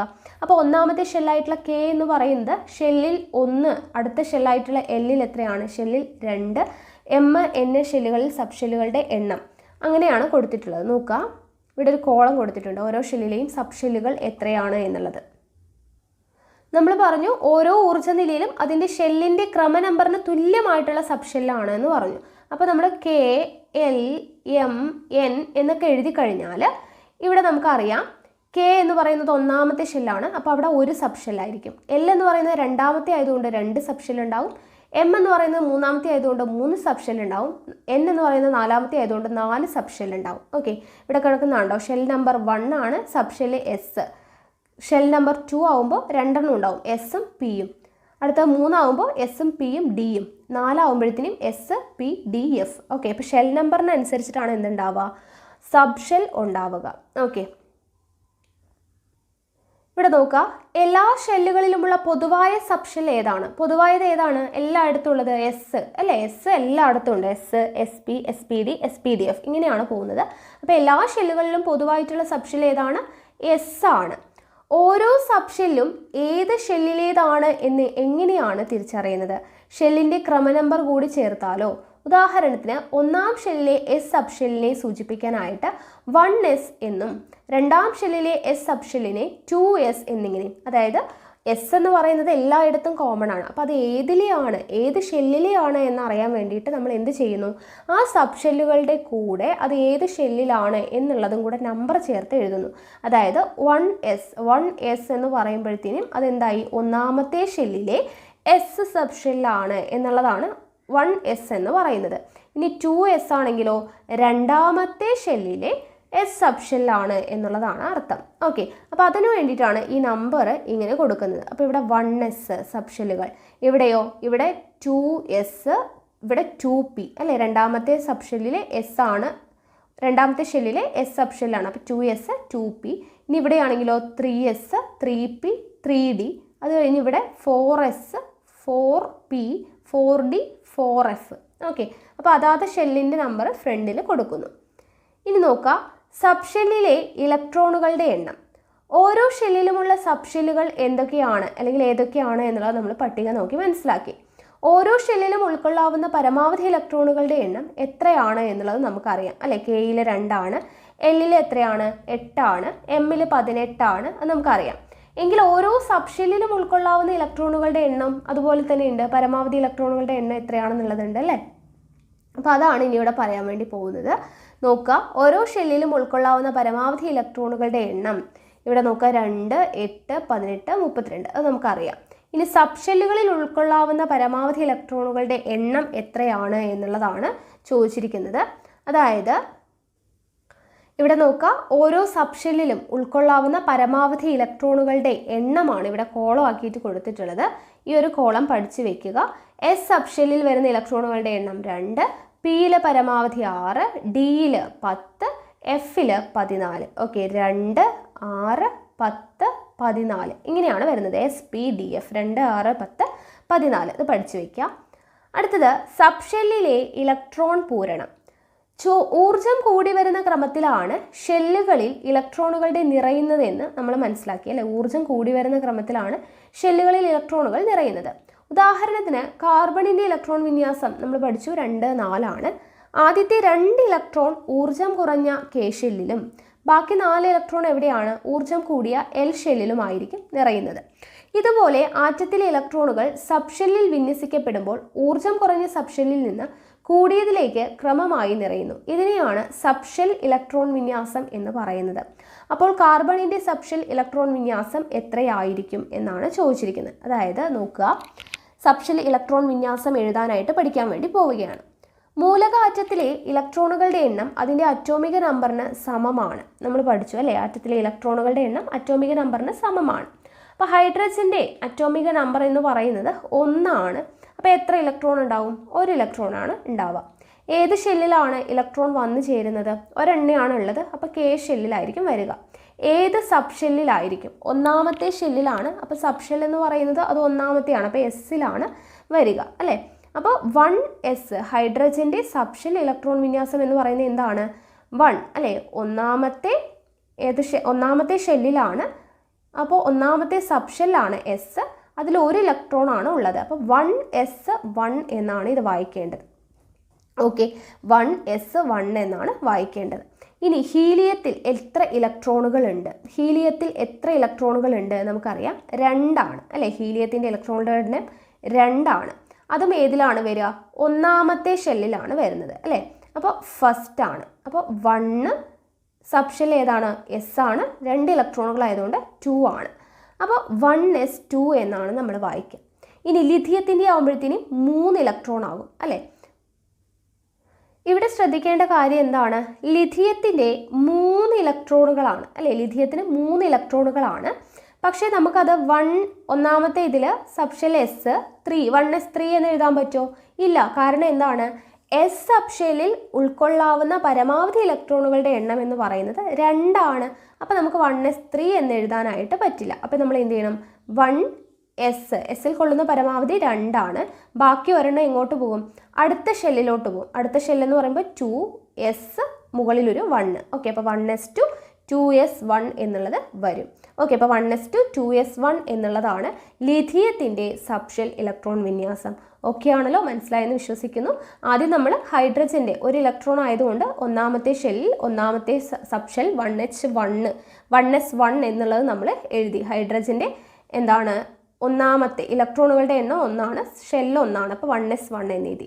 ലിഥിയത്തിൻ്റെ ആകുമ്പോഴത്തേനും ഇലക്ട്രോണുകളുടെ എണ്ണം 2 ആണ്, സോ നമ്മൾ 1s2 എന്ന് എഴുതി. ലിഥിയത്തിൻ്റെ ആകുമ്പോഴേക്കും ഇലക്ട്രോണുകളുടെ എണ്ണം 3 ആണ്. 3 എന്ന് പറയുമ്പോൾ നമുക്ക് ഒരിക്കലും 1s3 എന്ന് എഴുതാൻ പറ്റില്ല, കാരണം എസ് സബ്ഷെല്ലിൽ ഉൾക്കൊള്ളാവുന്ന പരമാവധി ഇലക്ട്രോണുകളുടെ എണ്ണം 2 ആണ്. സോ 1s2 കഴിഞ്ഞ് ബാക്കിയുള്ള ഒരെണ്ണം അടുത്ത ഷെല്ലിലോട്ട് പോകണം, 2s1. ഇതാണ് ലിഥിയത്തിൻ്റെ. ഇനി അതുപോലെ തന്നെ ബെറീലിയത്തിൻ്റെയാണ് അടുത്തത് എഴുതിയിരിക്കുന്നത്. ബെറീലിയത്തിൻ്റെ എത്രയാണ്? 4 ആണ്. സോ നമ്മൾ എഴുതുമ്പോൾ 1s2 അല്ലേ, 1s2 രണ്ടെണ്ണം ഇതിൽ നിറഞ്ഞു, അടുത്തതിൽ 2s2 1s2 2s2 എന്ന് എഴുതി കഴിഞ്ഞാൽ എന്തായി? ബെറീലിയം 4 ആയി. അടുത്തത് ബോറോൺ 5. ബോറോൺ 5 ആകുമ്പോൾ എന്ത് ചെയ്യാം? 1s2 2s2 എസ്സിൽ പരമാവധി 2 ആണ്, അപ്പോൾ 2 2 4, ബാക്കി എത്രയാണ്? 5 ആവണമെങ്കിൽ ഒരു ഇലക്ട്രോൺ ഉണ്ട്, അത് എവിടേക്ക് പോകും? അടുത്ത ഷെല്ലിലോട്ട് പോകും അല്ലേ, 3p അല്ലേ, സോറി 3p അല്ല 2p അല്ലേ, 1s2 2s2 then 2p ആണ് വരിക, 2p1. ബാക്കിയുള്ള ഒരെണ്ണം അങ്ങോട്ട് പോകും അല്ലേ, അപ്പോൾ 1s2 2s2 2p1 എന്ന് വരും. അപ്പോൾ ബോറോൺ 5 ഇലക്ട്രോൺ കംപ്ലീറ്റഡ് ആയി. അടുത്തത് കാർബൺ അതുപോലെ നമ്മൾ എഴുതുന്ന സമയത്ത് എന്ത് സംഭവിക്കും? 1s2 2s2 2 2 4, ബാക്കി 2 എണ്ണം ഉണ്ട്, അപ്പോൾ 2p2 അല്ലേ. അപ്പോൾ ഓരോ സബ്ഷെല്ലിലും കൊള്ളാവുന്ന പരമാവധി ഇലക്ട്രോണുകളുടെ എണ്ണം നമ്മൾ അറിഞ്ഞാലാണ് ഈ സബ്ഷെൽ ഇലക്ട്രോൺ വിന്യാസം നമുക്ക് എഴുതാനായിട്ട് പറ്റത്തുള്ളൂ. അപ്പോൾ ഇവിടെ നോക്കുക, സബ്ഷെൽ ഇലക്ട്രോൺ വിന്യാസം എഴുതുമ്പോൾ സബ്ഷെല്ലുകളുടെ ഇടതുവശത്ത് ചേർക്കുന്ന സംഖ്യ ഷെൽ നമ്പറിനെയും, നമ്മൾ പറഞ്ഞു ഒന്നാമത്തെ ഷെല്ലിൽ രണ്ടാമത്തെ ഷെല്ലിൽ, അപ്പോൾ ഇടതുവശത്ത് ചേർക്കുന്ന സംഖ്യ എന്താണ്? ഷെൽ നമ്പറാണ്. വലതുവശത്ത് മുകളിലെ സംഖ്യ എന്താണ്? ഇലക്ട്രോണുകളുടെ എണ്ണമാണ് അല്ലേ. അതായത് ഇപ്പോൾ നമ്മൾ പറഞ്ഞ പോലെ ഹൈഡ്രജനിൽ 1 ഇലക്ട്രോൺ ആയതുകൊണ്ട് നമ്മൾ മുകളിൽ 1 എഴുതി, ഹീലിയത്തിൽ 2 ഇലക്ട്രോൺ ആയതുകൊണ്ട് നമ്മൾ 2 എന്ന് എഴുതി അല്ലേ. അപ്പോൾ അങ്ങനെയാണ് നമ്മൾ എഴുതിയത്. അപ്പോൾ ഇലക്ട്രോണുകളുടെ എണ്ണമാണ് മുകളിൽ സൂചിപ്പിക്കുന്നത്, ഇടതുവശത്ത് സൂചിപ്പിക്കുന്നത് ഷെൽ നമ്പറാണ് എന്നുള്ളത് ഓർത്തിരിക്കുക. ഓക്കെ ആണല്ലോ. അപ്പോൾ എങ്ങനെയാണ് സബ്ഷെൽ ഇലക്ട്രോൺ വിന്യാസം എഴുതുന്നത് എന്നുള്ളത് മനസ്സിലായെന്ന് വിശ്വസിക്കുന്നു. ഓക്കെ, അപ്പോൾ ഇലക്ട്രോണുകളുടെ എണ്ണം നമ്മൾ സബ്ഷെല്ലിൽ ഓരോ സബ്ഷെല്ലിലും എത്രത്തോളം ഇലക്ട്രോൺസ് ആണ് കൊള്ളാൻ പറ്റുക? എസ്സിൽ 2 ആണ്, പിയിൽ 6 ആണ്, ഡിയിൽ 10 ആണ്, എഫിൽ 14. ഓക്കെ, അപ്പോൾ 2 6 10 14 അത് നമ്മൾ അറിഞ്ഞിരിക്കുക. 2 6 10 14 ഇങ്ങനെയാണ്. അപ്പോൾ അത് അറിഞ്ഞു വെച്ച് കഴിഞ്ഞാൽ നമുക്കിത് എഴുതാനായിട്ട് ഈസിയാണ്.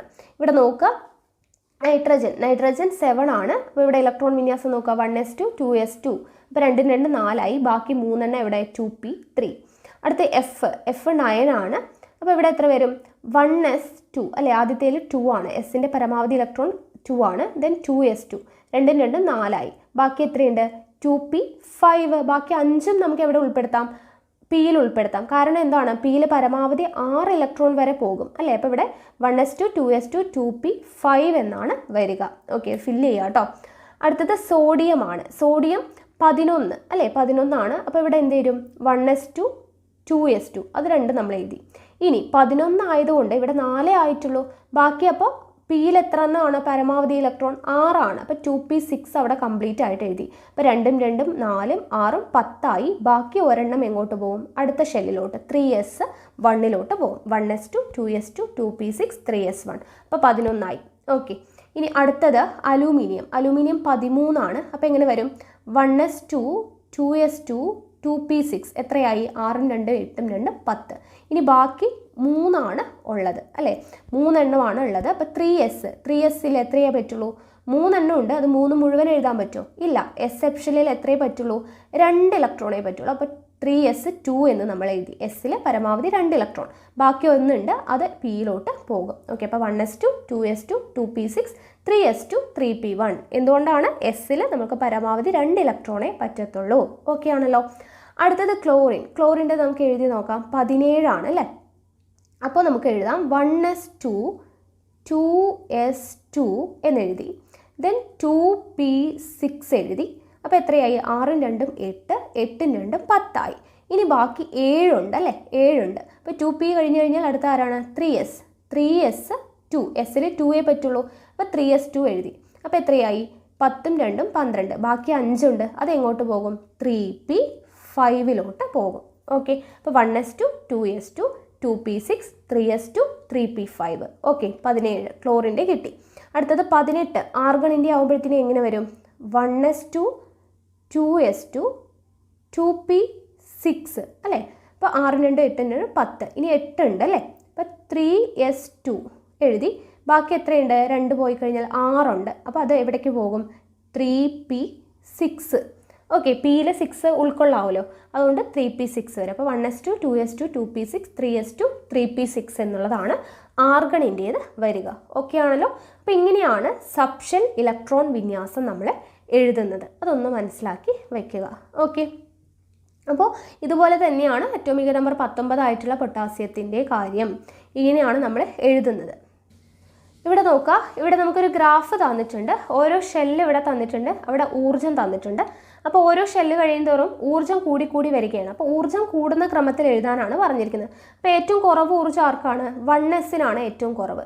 അത് കഴിഞ്ഞ് 2s-ഉം 2pയും ഒരേ ഊർജ്ജമാണ്. ദെൻ 3s-ഉം 3pയും. അത് കഴിഞ്ഞ് 4s, ദെൻ 3d, പിന്നെ 4p. അതുപോലെ ഫില്ല് ചെയ്യാൻ വേണ്ടിയിട്ടാണ് പറഞ്ഞിരിക്കുന്നത്. 1s, 2s, 2p, 3s എന്ത് ചെയ്യുക? 3p അല്ലേ? ഇവിടെ 3p എന്ന് എഴുതാം. 3s, 3p.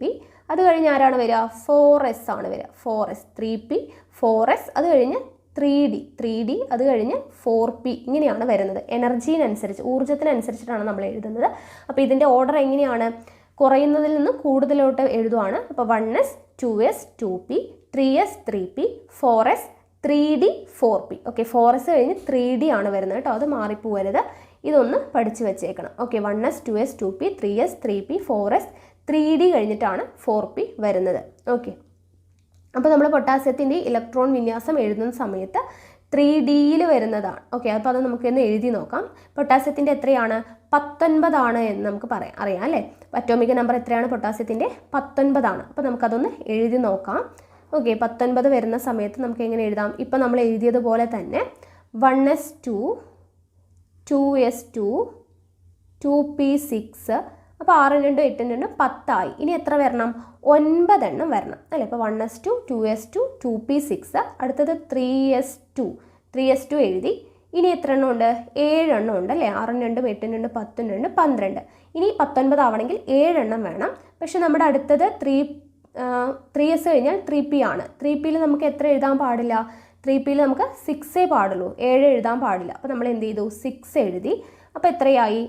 2ഉം 4, 6, 10, 12, 6, 18. ഇനി ഒരെണ്ണം ഉണ്ട്. അപ്പോൾ 3p6 കഴിഞ്ഞിട്ട് അടുത്ത ആൾ ആരാണ്? 4s ആണ് വരുന്നത് അല്ലേ? ഇപ്പോൾ 4s1. അപ്പോൾ ഇങ്ങനെയാണ് എനർജി ലെവൽ നോക്കിയിട്ടാണ് നമ്മൾ എഴുതുക. അല്ലാതെ 3p6 കഴിഞ്ഞ് 3d എഴുതാൻ പാടോ? ഇല്ല. എനർജി ലെവൽ 3dയേക്കാൾ ഊർജ്ജം കുറവ് 4s-നായതുകൊണ്ട് തന്നെ 4s ആണ് വരിക. അപ്പോൾ 3p6 കഴിഞ്ഞ് 4s1 എന്നുള്ളത് വരും. ഓക്കെ ആണല്ലോ? അപ്പോൾ പൊട്ടാസ്യത്തിൻ്റെ അങ്ങനെയാണ് നമ്മൾ എഴുതുന്നത്. അപ്പോൾ ഈ രീതിയിൽ നിങ്ങൾ എഴുതി ശീലിക്കുക. ഓക്കെ, അടുത്തത് സ്കാൻഡിയത്തിൻ്റെ ഇവിടെ എഴുതിയിട്ടുണ്ട്. അപ്പോൾ 4s കഴിഞ്ഞിട്ടാണ് 3d വരുന്നത് എന്നുള്ളത് മനസ്സിലാക്കി വയ്ക്കുക. അടുത്തത് നോക്കുക.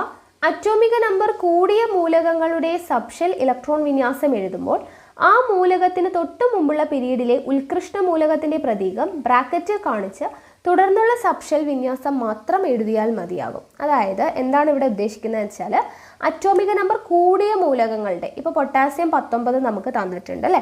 അപ്പോൾ ഇത് അറ്റോമിക നമ്പർ കൂടുതലാണെങ്കിൽ നമുക്ക് എന്ത് ചെയ്യാം? 1s2, 2s2, 2p6, 3s2 ഇത്രയും എഴുതി പോകുന്നതിന് പകരം ആ മൂലകത്തിന് തൊട്ട് മുമ്പുള്ള പീരീഡിലെ ഏതെങ്കിലും ഉത്കൃഷ്ട മൂലകം എന്ന് പറഞ്ഞാൽ എന്താണ് നമുക്കറിയാം?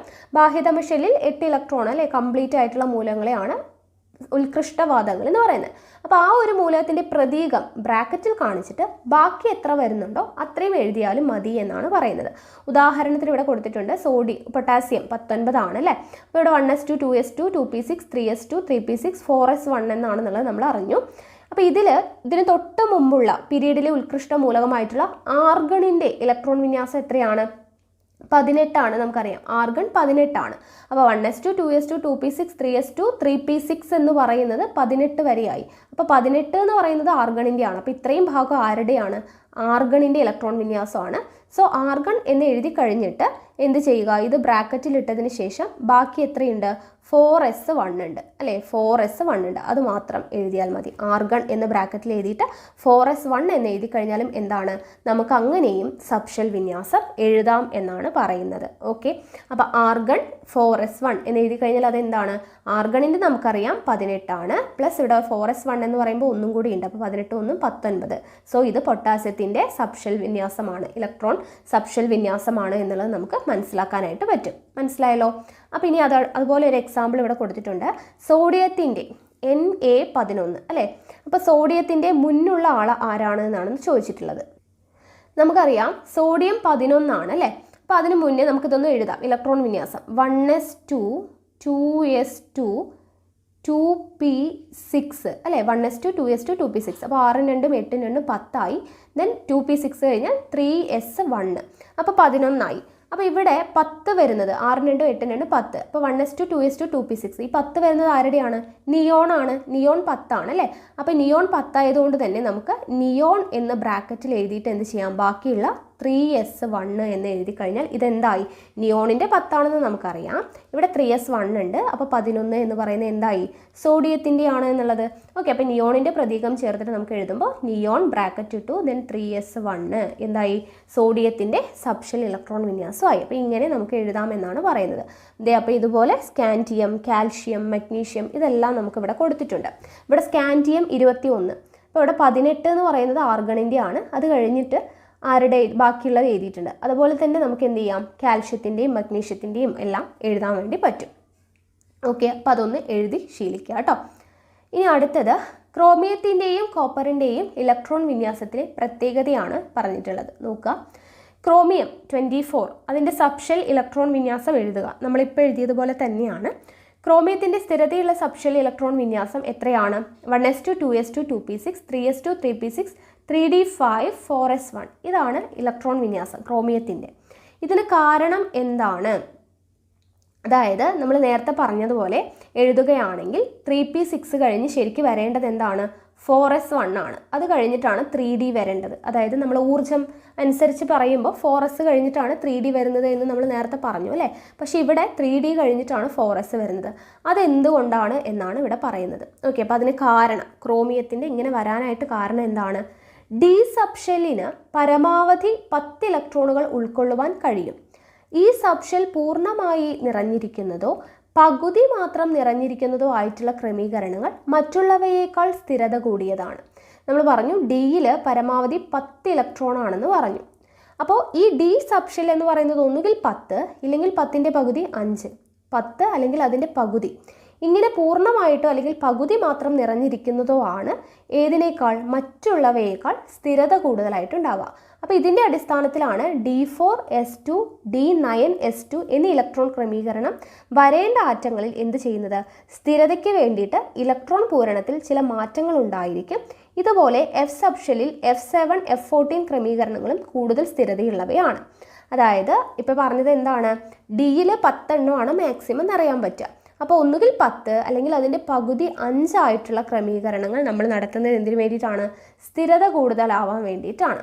ഓക്കെ, അതുപോലെ തന്നെ ഇവിടെ നോക്കുക, കോപ്പറിൻ്റെ ഇലക്ട്രോൺ വിന്യാസങ്ങൾ എഴുതിയിട്ടുണ്ട്.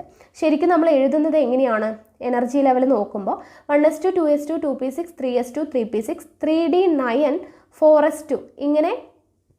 അപ്പോൾ ഇതിൽ കൊടുത്തിട്ടുള്ളതിൽ ശരിയായത് ഏത് എന്നാണ് ചോദിച്ചിരിക്കുന്നത്. നമ്മൾ പറഞ്ഞു എന്ത്? ഇങ്ങനെ കംപ്ലീറ്റ് ആയിട്ട് ഡി കംപ്ലീറ്റ് ആവുന്നതോ അല്ലെങ്കിൽ പകുതി ആവുന്നതോ ആണ് സ്ഥിരത എന്ന് നമ്മൾ പറഞ്ഞല്ലേ.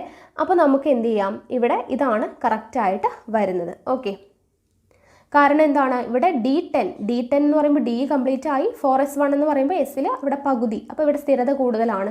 അപ്പോൾ ഇതാണ് ശരിയായിട്ട് ഉള്ളത് അല്ലേ. അപ്പോൾ ക്രോമിയം, കോപ്പർ എന്നീ ആറ്റങ്ങളുടെ സബ്ഷെൽ ഇലക്ട്രോൺ വിന്യാസങ്ങളിൽ ഡി സബ്ഷെല്ലിന് പകുതി നിറഞ്ഞതോ പൂർണ്ണമായി നിറഞ്ഞിരിക്കുന്നതോ ആയ അവസ്ഥയാണ് സ്ഥിരത കൂടുതൽ. അപ്പോൾ നിങ്ങൾ സ്ഥിരത കൂടുതലുള്ളത് ഏതാണ് എന്ന് ചോദിക്കുമ്പോൾ നിങ്ങൾ ഡി സബ്ഷെൽ നോക്കുക.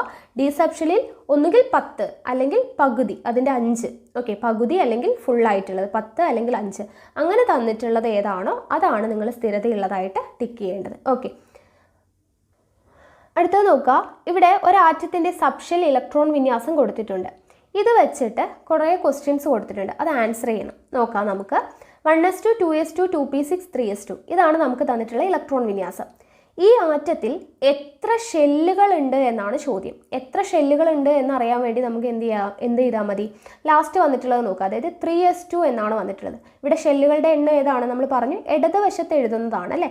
അപ്പോൾ 1s2 2s2 2p6 3s2 എന്ന് എഴുതിയിട്ടുണ്ട്. അപ്പോൾ 3 എന്ന് പറയുന്നതാണ് ഷെല്ലിൻ്റെ എണ്ണം അല്ലേ. അപ്പോൾ ഇവിടെ എത്ര ഷെല്ലുണ്ട്? 3 ഷെല്ലുണ്ട്. ഓരോ ഷെല്ലിലെയും സബ്ഷെല്ലുകൾ ഏതെല്ലാം? ഓരോ ഷെല്ലിലെയും സബ്ഷെല്ല്, ഒന്നാമത്തെ സബ്ഷെൽ ഏതാണ്? 1s ആണ്. രണ്ടാമത്തതിൽ ഏതൊക്കെയുണ്ട്? രണ്ടാമത്തതിൽ എസ് ഉണ്ട്, പി ഉണ്ട് അല്ലേ. 2s2 2p6 എന്നാണ് കൊടുത്തിട്ടുള്ളത്. അപ്പോൾ രണ്ടാമത്തതിൽ എസ് ഉണ്ട്, പി ഉണ്ട്. ഒന്നാമത്തതിൽ എസ് ആണ്, രണ്ടാമത്തതിൽ എസും പിയും, മൂന്നാമത്തേതിൽ എസ് ആണ് ഉള്ളത് അല്ലേ. ഇനി അവസാന ഇലക്ട്രോൺ പൂരണം നടന്നത് എവിടെയാണ്? അവസാന ഇലക്ട്രോൺ പൂരണം നടന്നത് 3, മൂന്നാമത്തെ ഷെല്ലിലാണ് അല്ലേ. അവസാനത്തെ ഇലക്ട്രോൺ പൂരണം നടന്നത് ഏത് സബ്ഷെല്ലിലാണ് എന്ന് ചോദിച്ചു കഴിഞ്ഞാൽ ഏതാണ്? എസ്സിലാണ് അല്ലേ. ഏത് സബ്ഷെല്ലിലാണ്? എസ്സിലാണ് നടക്കുന്നത്. ആറ്റത്തിലെ ആകെ ഇലക്ട്രോണുകളുടെ എണ്ണം എത്ര? ആറ്റത്തിലെ ആകെ ഇലക്ട്രോണുകളുടെ എണ്ണം കിട്ടാൻ വേണ്ടിയിട്ട് നമുക്കറിയാം, മുകളിൽ എഴുതിയിരിക്കുന്നതാണ് ഇലക്ട്രോണുകളുടെ എണ്ണം അല്ലേ. ഇടതുവശത്ത് എഴുതിയത് ഷെല്ലും മുകളിൽ എഴുതിയത് ഇലക്ട്രോൺ. അപ്പോൾ മുകളിൽ എഴുതിയതെല്ലാം കൂടെ കൂട്ടുക. എത്രയാണ്? 2 4 4 6 10 2 12. അപ്പോൾ ആകെ ഇലക്ട്രോണുകളുടെ എണ്ണം 12 ആണ്. അറ്റോമിക നമ്പർ എത്രയാണോ ഇലക്ട്രോൺ അതായിരിക്കും അറ്റോമിക നമ്പർ. അപ്പോൾ അറ്റോമിക നമ്പർ എത്രയാ? അതും 12 ആണ്. സബ്ഷെൽ ഇലക്ട്രോൺ വിന്യാസം എങ്ങനെ ചുരുക്കി എഴുതാം എന്ന് ചോദിച്ചിട്ടുണ്ട്. എങ്ങനെയാണ് ചുരുക്കി എഴുതാൻ പറ്റുക? ഇവിടെ നമുക്കറിയാം 6 2 8 2 10 10 വരെ വരുമ്പോഴത്തേനും അത് ആരാകും?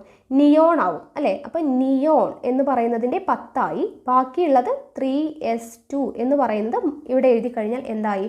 ഇത് 12 ആയി. അപ്പോൾ നിയോൺ 3s2 എന്ന് എഴുതി കഴിഞ്ഞാൽ നമുക്ക് ചുരുക്കി എഴുതലും ആയി. ഓക്കെ ആണല്ലോ.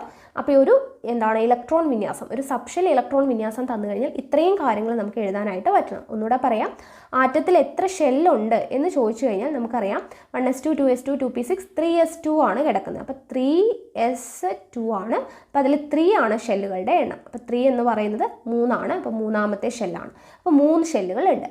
ഓരോ ഷെല്ലിലെയും സബ്ഷെല്ലുകൾ എന്താണ് എന്ന് ചോദിച്ചു കഴിഞ്ഞാൽ നമുക്കറിയാം 1s2 എന്ന് പറയുമ്പോൾ ഒന്നാമത്തെ ഷെല്ലിൽ എസ് ഉണ്ട്. രണ്ടാമത് 2s2 2p6 എന്ന് പറയുമ്പോൾ രണ്ടാമത്തെ ഷെല്ലിൽ 2 സബ്ഷെല്ലുണ്ട്, എസും പിയും. മൂന്നാമത്തേൽ 3s2, അപ്പോൾ മൂന്നാമത്തേൽ എസ് ഉണ്ട്. അപ്പോൾ ഇത്രയും സബ്ഷെല്ലുകളുണ്ട്. ഇനി അവസാനമായിട്ട് ഇലക്ട്രോൺ പൂരണം നടന്നത് എവിടെയാണ്? 3s2 എന്നാണ് എഴുതിയിരിക്കുന്നത്. അപ്പോൾ എസ് സബ്ഷെല്ലിലാണ് അവസാനമായിട്ട് ഇലക്ട്രോൺ പൂരണം നടന്നിരിക്കുന്നത്. മൂന്നാമത്തേതിൽ എസ് സബ്ഷെല്ല് 3sലാണ് അവസാനത്തെ ഇലക്ട്രോൺ പൂരണം നടന്നത്. ഇനി അടുത്ത ചോദ്യം എന്തായിരുന്നു? ആറ്റത്തിലെ മൊത്തം ഇലക്ട്രോണുകൾ എന്ന് പറയുമ്പോൾ നമ്മളിപ്പോൾ 3s2 എന്ന് എഴുതി കഴിഞ്ഞാൽ മുകളിൽ എഴുതിയതാണ് എന്ത്? ഇലക്ട്രോണുകളുടെ നമ്പർ. അപ്പോൾ അതെല്ലാം കൂടെ കൂട്ടുക. മുകളിലെ എല്ലാം കൂടെ കൂട്ടിയപ്പോൾ നമുക്ക് എത്ര കിട്ടി? 12 കിട്ടി. ഇനി അവിടെ അറ്റോമിക നമ്പർ ചോദിക്കുന്നുണ്ട്. ഇലക്ട്രോണുകളുടെ എണ്ണം എത്രയാണോ അത് തന്നെയാണ് അറ്റോമിക നമ്പർ. സോ അതും 12 തന്നെയാണ്. ഇനി സബ്ഷെൽ ഇലക്ട്രോൺ വിന്യാസം ചുരുക്കി എഴുതുക എന്ന് പറഞ്ഞു. 12 ആണ്. നമുക്കറിയാം 10 എന്ന് പറയുന്ന ആരുടെയാണ്? നിയോണിൻ്റേതാണ്. സോ നമുക്ക് ചുരുക്കി എഴുതുമ്പോൾ നമുക്ക് എങ്ങനെ എഴുതാം? ആദ്യം നിയോൺ എന്ന് എഴുതാം. അത് 10 ആയി. ബാക്കി എത്രയുണ്ട്? 2 ഉണ്ട്. അപ്പോൾ 3s2 എന്നുള്ളത് എഴുതി കഴിഞ്ഞാൽ ചുരുക്കി എഴുത്തുമായി. ഓക്കെ ആണല്ലോ. അപ്പോൾ ഒരു സബ്ഷെൽ ഇലക്ട്രോൺ വിന്യാസം തന്നാൽ ഇത്രയും കാര്യങ്ങൾ എഴുതാനായിട്ട് മനസ്സിലായെന്ന് വിശ്വസിക്കുന്നു. അടുത്തത് സബ്ഷെൽ ഇലക്ട്രോൺ വിന്യാസവും ബ്ലോക്കും നോക്കുക. മൂലകങ്ങളുടെ സബ്ഷെൽ ഇലക്ട്രോൺ വിന്യാസത്തിൻ്റെ അടിസ്ഥാനത്തിൽ മോഡേൺ പീരിയോഡിക് ടേബിളിൽ അവയെ SPDF എന്നിങ്ങനെ വിവിധ ബ്ലോക്കുകളിലായിട്ട് ക്രമീകരിച്ചിട്ടുണ്ട്. ഇത്തരത്തിൽ രേഖപ്പെടുത്തിയ പീരിയോഡിക് ടേബിളാണ് താഴെ തന്നിട്ടുള്ളത്. ഓക്കെ, മൂലകങ്ങളുടെ സബ്ഷെൽ ഇലക്ട്രോൺ വിന്യാസത്തിൻ്റെ അടിസ്ഥാനത്തിൽ എന്ത് ചെയ്യുന്നുണ്ട്? മോഡേൺ പീരിയോഡിക് ടേബിളിൽ അവയെ SPDF എന്നിങ്ങനെ വിവിധ ബ്ലോക്കുകളായിട്ട് തിരിച്ചിട്ടുണ്ട്. ബ്ലോക്കിൻ്റെ കാര്യമാണ് പറയുന്നത്. ഇത് എവിടെ കണ്ടോ? ആദ്യം കൊടുത്തിരിക്കുന്നത് S block, then D block, P block, F block, ഇങ്ങനെ 4 ബ്ലോക്കായിട്ട് തിരിച്ചിട്ടുണ്ട് എന്നാണ് പറയുന്നത്. ഇവിടെ മൂലകം, അറ്റോമിക നമ്പർ, സബ്ഷെൽ ഇലക്ട്രോൺ വിന്യാസം, അവസാന ഇലക്ട്രോൺ പൂരണം നടന്നത്, ബ്ലോക്ക് എന്ന് പറഞ്ഞ് ചോദിച്ചിട്ടുണ്ട്. അപ്പോൾ ഇത് നമുക്ക് പൂരിപ്പിക്കാൻ പറ്റുന്നതേ ഉള്ളൂ അല്ലേ. ലിഥിയത്തിൻ്റെ അറ്റോമിക നമ്പർ എത്രയാണ്? 3 ആണ്. സബ്ഷെൽ ഇലക്ട്രോൺ വിന്യാസം എഴുതുമ്പോൾ എങ്ങനെ എഴുതാം? 1s2 2s1 അല്ലേ? അപ്പോൾ 1s2 2s1 സബ്ഷെൽ ഇലക്ട്രോൺ വിന്യാസം എഴുതി. അവസാനത്തെ ഇലക്ട്രോൺ പൂരണം നടന്ന സബ്ഷെൽ ഏതാണ്? 2s ആണ് അല്ലേ? 2sലാണ് നടക്കുന്നത്. ബ്ലോക്ക് ഏതാണ്? 2s വരുന്നത്, എസ് സബ്ഷെല്ലാണ് പറയുന്നത്. അപ്പോൾ അത് ഏത് ബ്ലോക്കിലാണ് വരുന്നത്? നമുക്ക് നോക്കുമ്പോൾ അറിയാം എവിടെയാണ്? എസ് ബ്ലോക്കിലാണ് വരുന്നത് അല്ലേ? എസ് ബ്ലോക്കിലാണ് വരുന്നത്. അപ്പോൾ ഇവിടെ എസ് ബ്ലോക്ക്. അടുത്തത് മഗ്നീഷ്യത്തിൻ്റെ 12 അറ്റോമിക നമ്പർ. അപ്പോൾ നമുക്ക് എഴുതുമ്പോൾ എങ്ങനെ എഴുതാം? 2 8 2. അറ്റോമിക നമ്പർ എത്രയാണ്? 12. സോ സബ്ഷെൽ ഇലക്ട്രോൺ വിന്യാസം എങ്ങനെയാണ് എഴുതുക? നിങ്ങൾ എഴുതുക കേട്ടോ, ഞാൻ പറയാം. 1s2 അല്ലേ?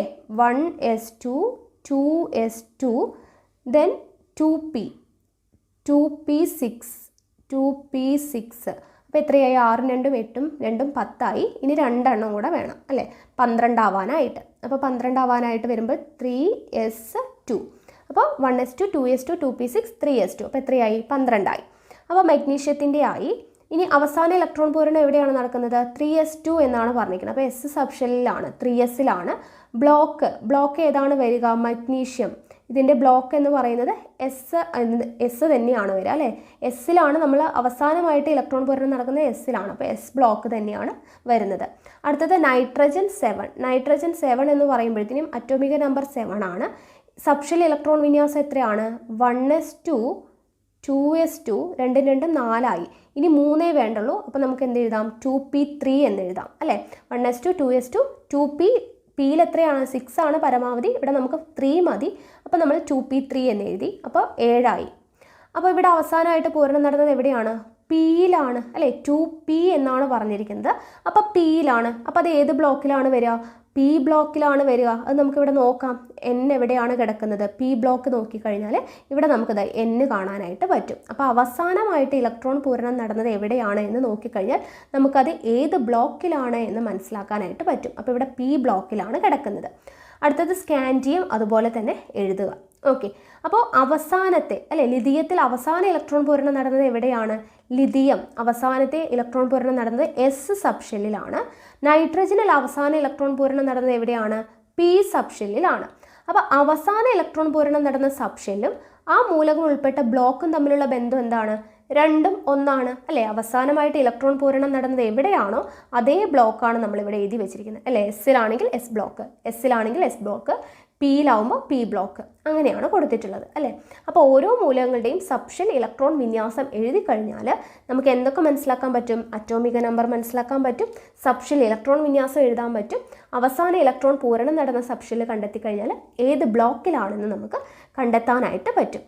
അപ്പോൾ ഇവിടെ നോക്കുക, അവസാന ഇലക്ട്രോൺ പൂരണം നടക്കുന്നത് ഏത് സബ്ഷെല്ലിലാണോ അതായിരിക്കും ആ മൂലകം ഉൾപ്പെടുന്ന ബ്ലോക്ക് എന്ന് പറയുന്നത്. പീരിയോഡിക് ടേബിളിൽ 1, 2 ഗ്രൂപ്പുകളിൽ ഉൾപ്പെട്ട മൂലകങ്ങളെ എസ് ബ്ലോക്കിലും 13 മുതൽ 18 വരെയുള്ള ഗ്രൂപ്പുകളിൽ പി ബ്ലോക്കിലും 13 മുതൽ 12 വരെയുള്ളത് ഡി ബ്ലോക്കിലും ഉൾപ്പെടുത്തിയിരിക്കുന്നു. എഫ് ബ്ലോക്ക് മൂലകങ്ങളെ പീരിയോഡിക് ടേബിളിൽ ചുവടെ 2 പ്രത്യേക നിരകളിലായിട്ടാണ് ക്രമീകരിച്ചിരിക്കുന്നത്. ഓക്കെ, അപ്പോൾ ബ്ലോക്ക് കണ്ടുപിടിക്കാൻ എങ്ങനെയാണെന്നുള്ളത് മനസ്സിലായി. ഓക്കെ, ഇനി അടുത്തത് സബ്ഷെൽ ഇലക്ട്രോൺ വിന്യാസത്തിൻ്റെ അടിസ്ഥാനത്തിൽ പീരിയഡ്, ഗ്രൂപ്പ് എന്നിവ കണ്ടുപിടിക്കാം. ഇപ്പം നമ്മൾ ബ്ലോക്ക് കണ്ടുപിടിക്കുന്ന കാര്യമാണ് പറഞ്ഞത് അല്ലേ? ഇലക്ട്രോൺ പൂരണം ലാസ്റ്റ് എവിടെയാണോ നടന്നത് ആ ബ്ലോക്ക് ആയിരിക്കും. ഇവിടെ ഇനി പീരിയഡും ഗ്രൂപ്പും കണ്ടുപിടിക്കുന്നതാണ്. മൂലകങ്ങളുടെ ഷെൽ ഇലക്ട്രോൺ വിന്യാസത്തിൻ്റെ അടിസ്ഥാനത്തിൽ പീരിയഡ് നമ്പർ കണ്ടെത്തുവാൻ നിങ്ങൾക്കറിയാമല്ലോ. ഓക്കെ, അതായത് പീരിയഡ് നമ്പർ നമ്മൾ പഠിച്ചു. സബ്ഷെൽ ഇലക്ട്രോൺ വിന്യാസത്തിൽ എങ്ങനെയാണ് പീരിയഡ് കണ്ടെത്താം എന്നുള്ളതാണ് പറയുന്നത്.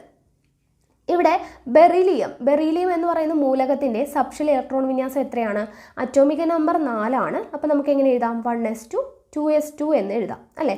അപ്പോൾ എന്തായി? 4 അപ്പോൾ ബാഹ്യതമ ഷെല്ലിൻ്റെ നമ്പർ എത്രയാണ്? 2s2 ആണ്. അപ്പോൾ ബാഹ്യതമ ഷെല്ല് എന്ന് പറയുമ്പോൾ നമ്മൾ പറഞ്ഞു ഷെല്ല്, അതായത് 2s2 എന്നാണെങ്കിൽ ഈ ഇടതുവശത്ത് എഴുതുന്നതാണ് ഷെല്ല്. അപ്പോൾ ഇവിടെ ഷെല്ലിൻ്റെ നമ്പർ എത്രയാണ്? 2 ആണ്. അപ്പോൾ പീരീഡ് നമ്പർ എന്താണ്? ഷെല്ലിൻ്റെയും പീരീഡ് നമ്പറും തുല്യമാണ് എന്ന് നമ്മൾ പഠിച്ചിട്ടുണ്ടായിരുന്നു അല്ലേ? ഷെല്ലിൻ്റെ നമ്പർ ഏതാണോ അത് തന്നെയാണ് പീരീഡ്. അവസാനമായിട്ട് പൂരണം നടന്നത് എവിടെയാണോ അതാണ് ബ്ലോക്ക്. അങ്ങോട്ടും ഇങ്ങോട്ടും മാറിപ്പോകരുത്. ഇവിടെ കാർബൺ 6 ആണ്. ഇവിടെ അവസാനമായിട്ട് പൂരണം നടന്നത് പിയിലായതുകൊണ്ട് ബ്ലോക്ക് ഏതായിരിക്കും? പി ആയിരിക്കും. ഷെല്ല് പീരീഡ് ഏതാണെന്ന് ചോദിച്ചു കഴിഞ്ഞാൽ ഷെല്ല് നോക്കുക, 2p2. അപ്പോൾ 2 എന്ന് പറയുന്ന എന്താണ്? ഷെല്ലാണ്. അതുകൊണ്ട് തന്നെ പീരീഡ് എന്തായിരിക്കും? 2 ആയിരിക്കും. ഇവിടെ 3s1 ആണ്. 3s1 എന്ന് പറയുമ്പോൾ അവസാന പൂരണം നടന്നത് എസ്സിലായതുകൊണ്ട് എസ് ബ്ലോക്ക് ആയിരിക്കും. പക്ഷേ എന്താണ് പീരീഡിൻ്റെ നമ്പർ എത്രയാണ്?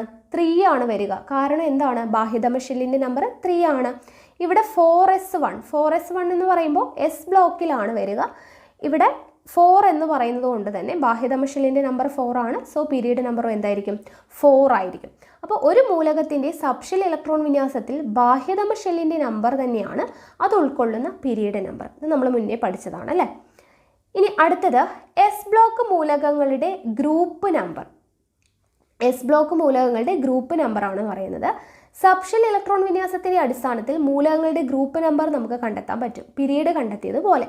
ഇവിടെ നോക്കുക, ലിഥിയത്തിൻ്റെ നമുക്ക് തന്നിട്ടുണ്ട് 1s2 2s1 ആണ് എന്ത്? സബ്ഷെൽ ഇലക്ട്രോൺ വിന്യാസം അല്ലേ. സബ്ഷെൽ ഇലക്ട്രോൺ വിന്യാസം 1s2 2s1. അവസാന എസ് സബ്ഷെല്ലിലെ ഇലക്ട്രോണുകളുടെ എണ്ണം എത്രയാണ്? 1 ആണ്. സോ ഗ്രൂപ്പ് നമ്പർ എന്താണ്? 1. ഇനി സോഡിയത്തിൻ്റെ 1s2 2s2 2p6 3s1 അവസാനത്തെ എസ് സബ്ഷെല്ലിൽ എത്രയാണ് ഇലക്ട്രോൺ? 1 ആണ്. So group number 1. അടുത്ത 1s2 2s2 2p6 3s2 magnesium. ഇവിടെ അവസാനത്തെ ഇലക്ട്രോണുകളിൽ എത്രയാണ്? 2 ആണ് വരുന്നത്. So group number 2. അടുത്തത് 1s2 2s2 2p6 3s2 3p6 4s2 എന്ന് പറയുമ്പോൾ ലാസ്റ്റ് എത്ര ഇലക്ട്രോൺ? 2 ആണ്. So group number 2. അപ്പോൾ ഗ്രൂപ്പ് കണ്ടുപിടിക്കുന്നത് എങ്ങനെയാണെന്ന് മനസ്സിലായല്ലോ. അപ്പോൾ ഒരു സബ്ഷെൽ ഇലക്ട്രോൺ വിന്യാസം എടുത്തിട്ട് നമുക്ക് എല്ലാം കണ്ടുപിടിക്കാനായിട്ട് പറ്റും. ഗ്രൂപ്പ് കണ്ടുപിടിക്കാം, പീരീഡ് കണ്ടുപിടിക്കാം, ബ്ലോക്ക് കണ്ടുപിടിക്കാം. എങ്ങനെയാണ് എന്നുള്ളത് മനസ്സിലായോ? എസ് ബ്ലോക്ക് മൂലകങ്ങളുടെ ബാഹ്യ എസ് സബ്ഷെല്ലിലെ ഇലക്ട്രോണുകളുടെ എണ്ണമായിരിക്കും ഗ്രൂപ്പ് നമ്പർ എന്നാണ് പറയുന്നത്. ഓക്കെ, അപ്പോൾ നമുക്കിവിടെ എസിൻ്റെ നോക്കാം, ലാസ്റ്റ് വരുന്ന ഇലക്ട്രോണുകളുടെ എണ്ണം. ഇവിടെ നമുക്ക് ലിഥിയത്തിൻ്റെ ബ്ലോക്കും പീരീഡും ഗ്രൂപ്പും ഇതെല്ലാം നമുക്ക് കണ്ടുപിടിച്ച് നോക്കാം അല്ലേ. അപ്പോൾ നോക്കാം, 1s2 2s1 ആണ് അല്ലേ. അപ്പോൾ ഇതിൽ ബ്ലോക്ക് ഏതാണെന്ന് ചോദിച്ചാൽ ഏതാണ്? അവസാനം വരുന്നത് എസ്സിലായതുകൊണ്ട് എസ് ബ്ലോക്കാണ്. അത് ക്ലിയർ ആയല്ലോ. ബ്ലോക്ക് ഏതാണ്? ബ്ലോക്ക് എന്ന് പറയുന്നത് എസ് ആണ്. ലിഥിയത്തിൻ്റെ നമ്മൾ കണ്ടുപിടിക്കുകയാണ്. ബ്ലോക്ക് എസ് ആണ്. എന്തുകൊണ്ടാണ്? അവസാനം എസ് സബ്ഷെല്ലിലാണ് വന്നിരിക്കുന്നത്. സോ എസ് ബ്ലോക്കാണ്.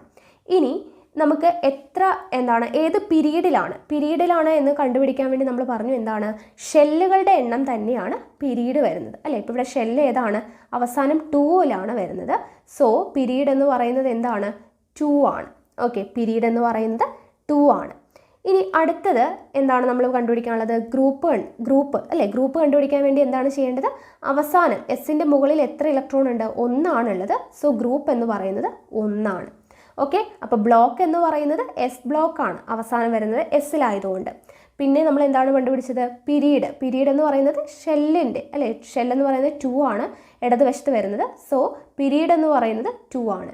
ഗ്രൂപ്പ് എന്ന് പറയുന്നത് അവസാനം എസിൻ്റെ മുകളിൽ വരുന്നത് എത്രയാണ്? 1 ആണ്. So group number 1. ഓക്കെ, അപ്പോൾ ഇതാണ് ലിഥിയത്തിൻ്റെ ബ്ലോക്ക് എസ് ആണ്, പീരീഡ് 2 ആണ്, ഗ്രൂപ്പ് 1 ആണ്. ഇങ്ങനെയാണ് നമ്മൾ കണ്ടുപിടിക്കുന്നത്. ഓക്കെ ആണല്ലോ. ഇനി ഇവിടെ നമുക്ക് ചിത്രം കൊടുത്തിട്ടുണ്ട്. എസ് ബ്ലോക്ക് മൂലകങ്ങളുടെ ചില പൊതുവായ സവിശേഷതകളാണ് ഇനി പഠിക്കാനായിട്ട് പോകുന്നത്. ആൽക്കലി ലോഹങ്ങളും ആൽക്കലൈൻ എർത്ത് ലോഹങ്ങളും ഉൾപ്പെട്ടവയാണ് എസ് ബ്ലോക്ക് മൂലകങ്ങൾ. എസ് ബ്ലോക്ക് മൂലകങ്ങളുടെ സവിശേഷതയാണ് പഠിക്കുന്നത്. ആൽക്കലി ലോഹങ്ങളുണ്ട്, ആൽക്കലൈൻ എർത്ത് ലോഹങ്ങൾ, ഇത് രണ്ടും കൂടെ വരുന്നതാണ് എസ് ബ്ലോക്ക് മൂലകങ്ങൾ എന്ന് പറയുന്നത്. ഇവയുടെ ഓക്സൈഡുകളും ഹൈഡ്രോക്സൈഡുകളും ബേസിക സ്വഭാവമാണ് കാണിക്കുന്നത്. ഇവയുടെ ഓക്സൈഡുകളും ഹൈഡ്രോക്സൈഡുകളും എന്ത് സ്വഭാവമാണ് കാണിക്കുന്നത്? ബേസിക സ്വഭാവമാണ് കാണിക്കുന്നത്. ഇവിടെ നോക്കാം, എസ് ബ്ലോക്ക് മൂലകങ്ങൾ രാസപ്രവർത്തനത്തിൽ ഏർപ്പെടുമ്പോൾ ഇലക്ട്രോണുകളെ വിട്ടുകൊടുക്കുകയാണോ സ്വീകരിക്കുകയാണോ ചെയ്യുന്നത്? അപ്പോൾ നമുക്കത് അറിയാൻ വേണ്ടി നമ്മൾ പറഞ്ഞു സ്ഥിരത കൈവരിക്കാൻ വേണ്ടിയിട്ടാണ് ഇലക്ട്രോൺസിനെ വിട്ടുകൊടുക്കുന്നതും സ്വീകരിക്കുന്നതുമെല്ലാം അല്ലേ.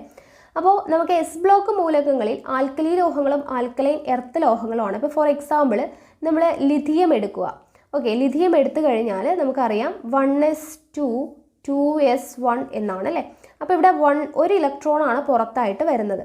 അപ്പോൾ ഒരു ഇലക്ട്രോൺ ആയതുകൊണ്ട് തന്നെ അത് എന്തായിരിക്കും ചെയ്യുന്നുണ്ടാവുക? ഇലക്ട്രോൺ വിട്ടുകൊടുക്കുകയായിരിക്കും ചെയ്യുക, സ്ഥിരത കൈവരിക്കാൻ വേണ്ടിയിട്ട് അല്ലേ.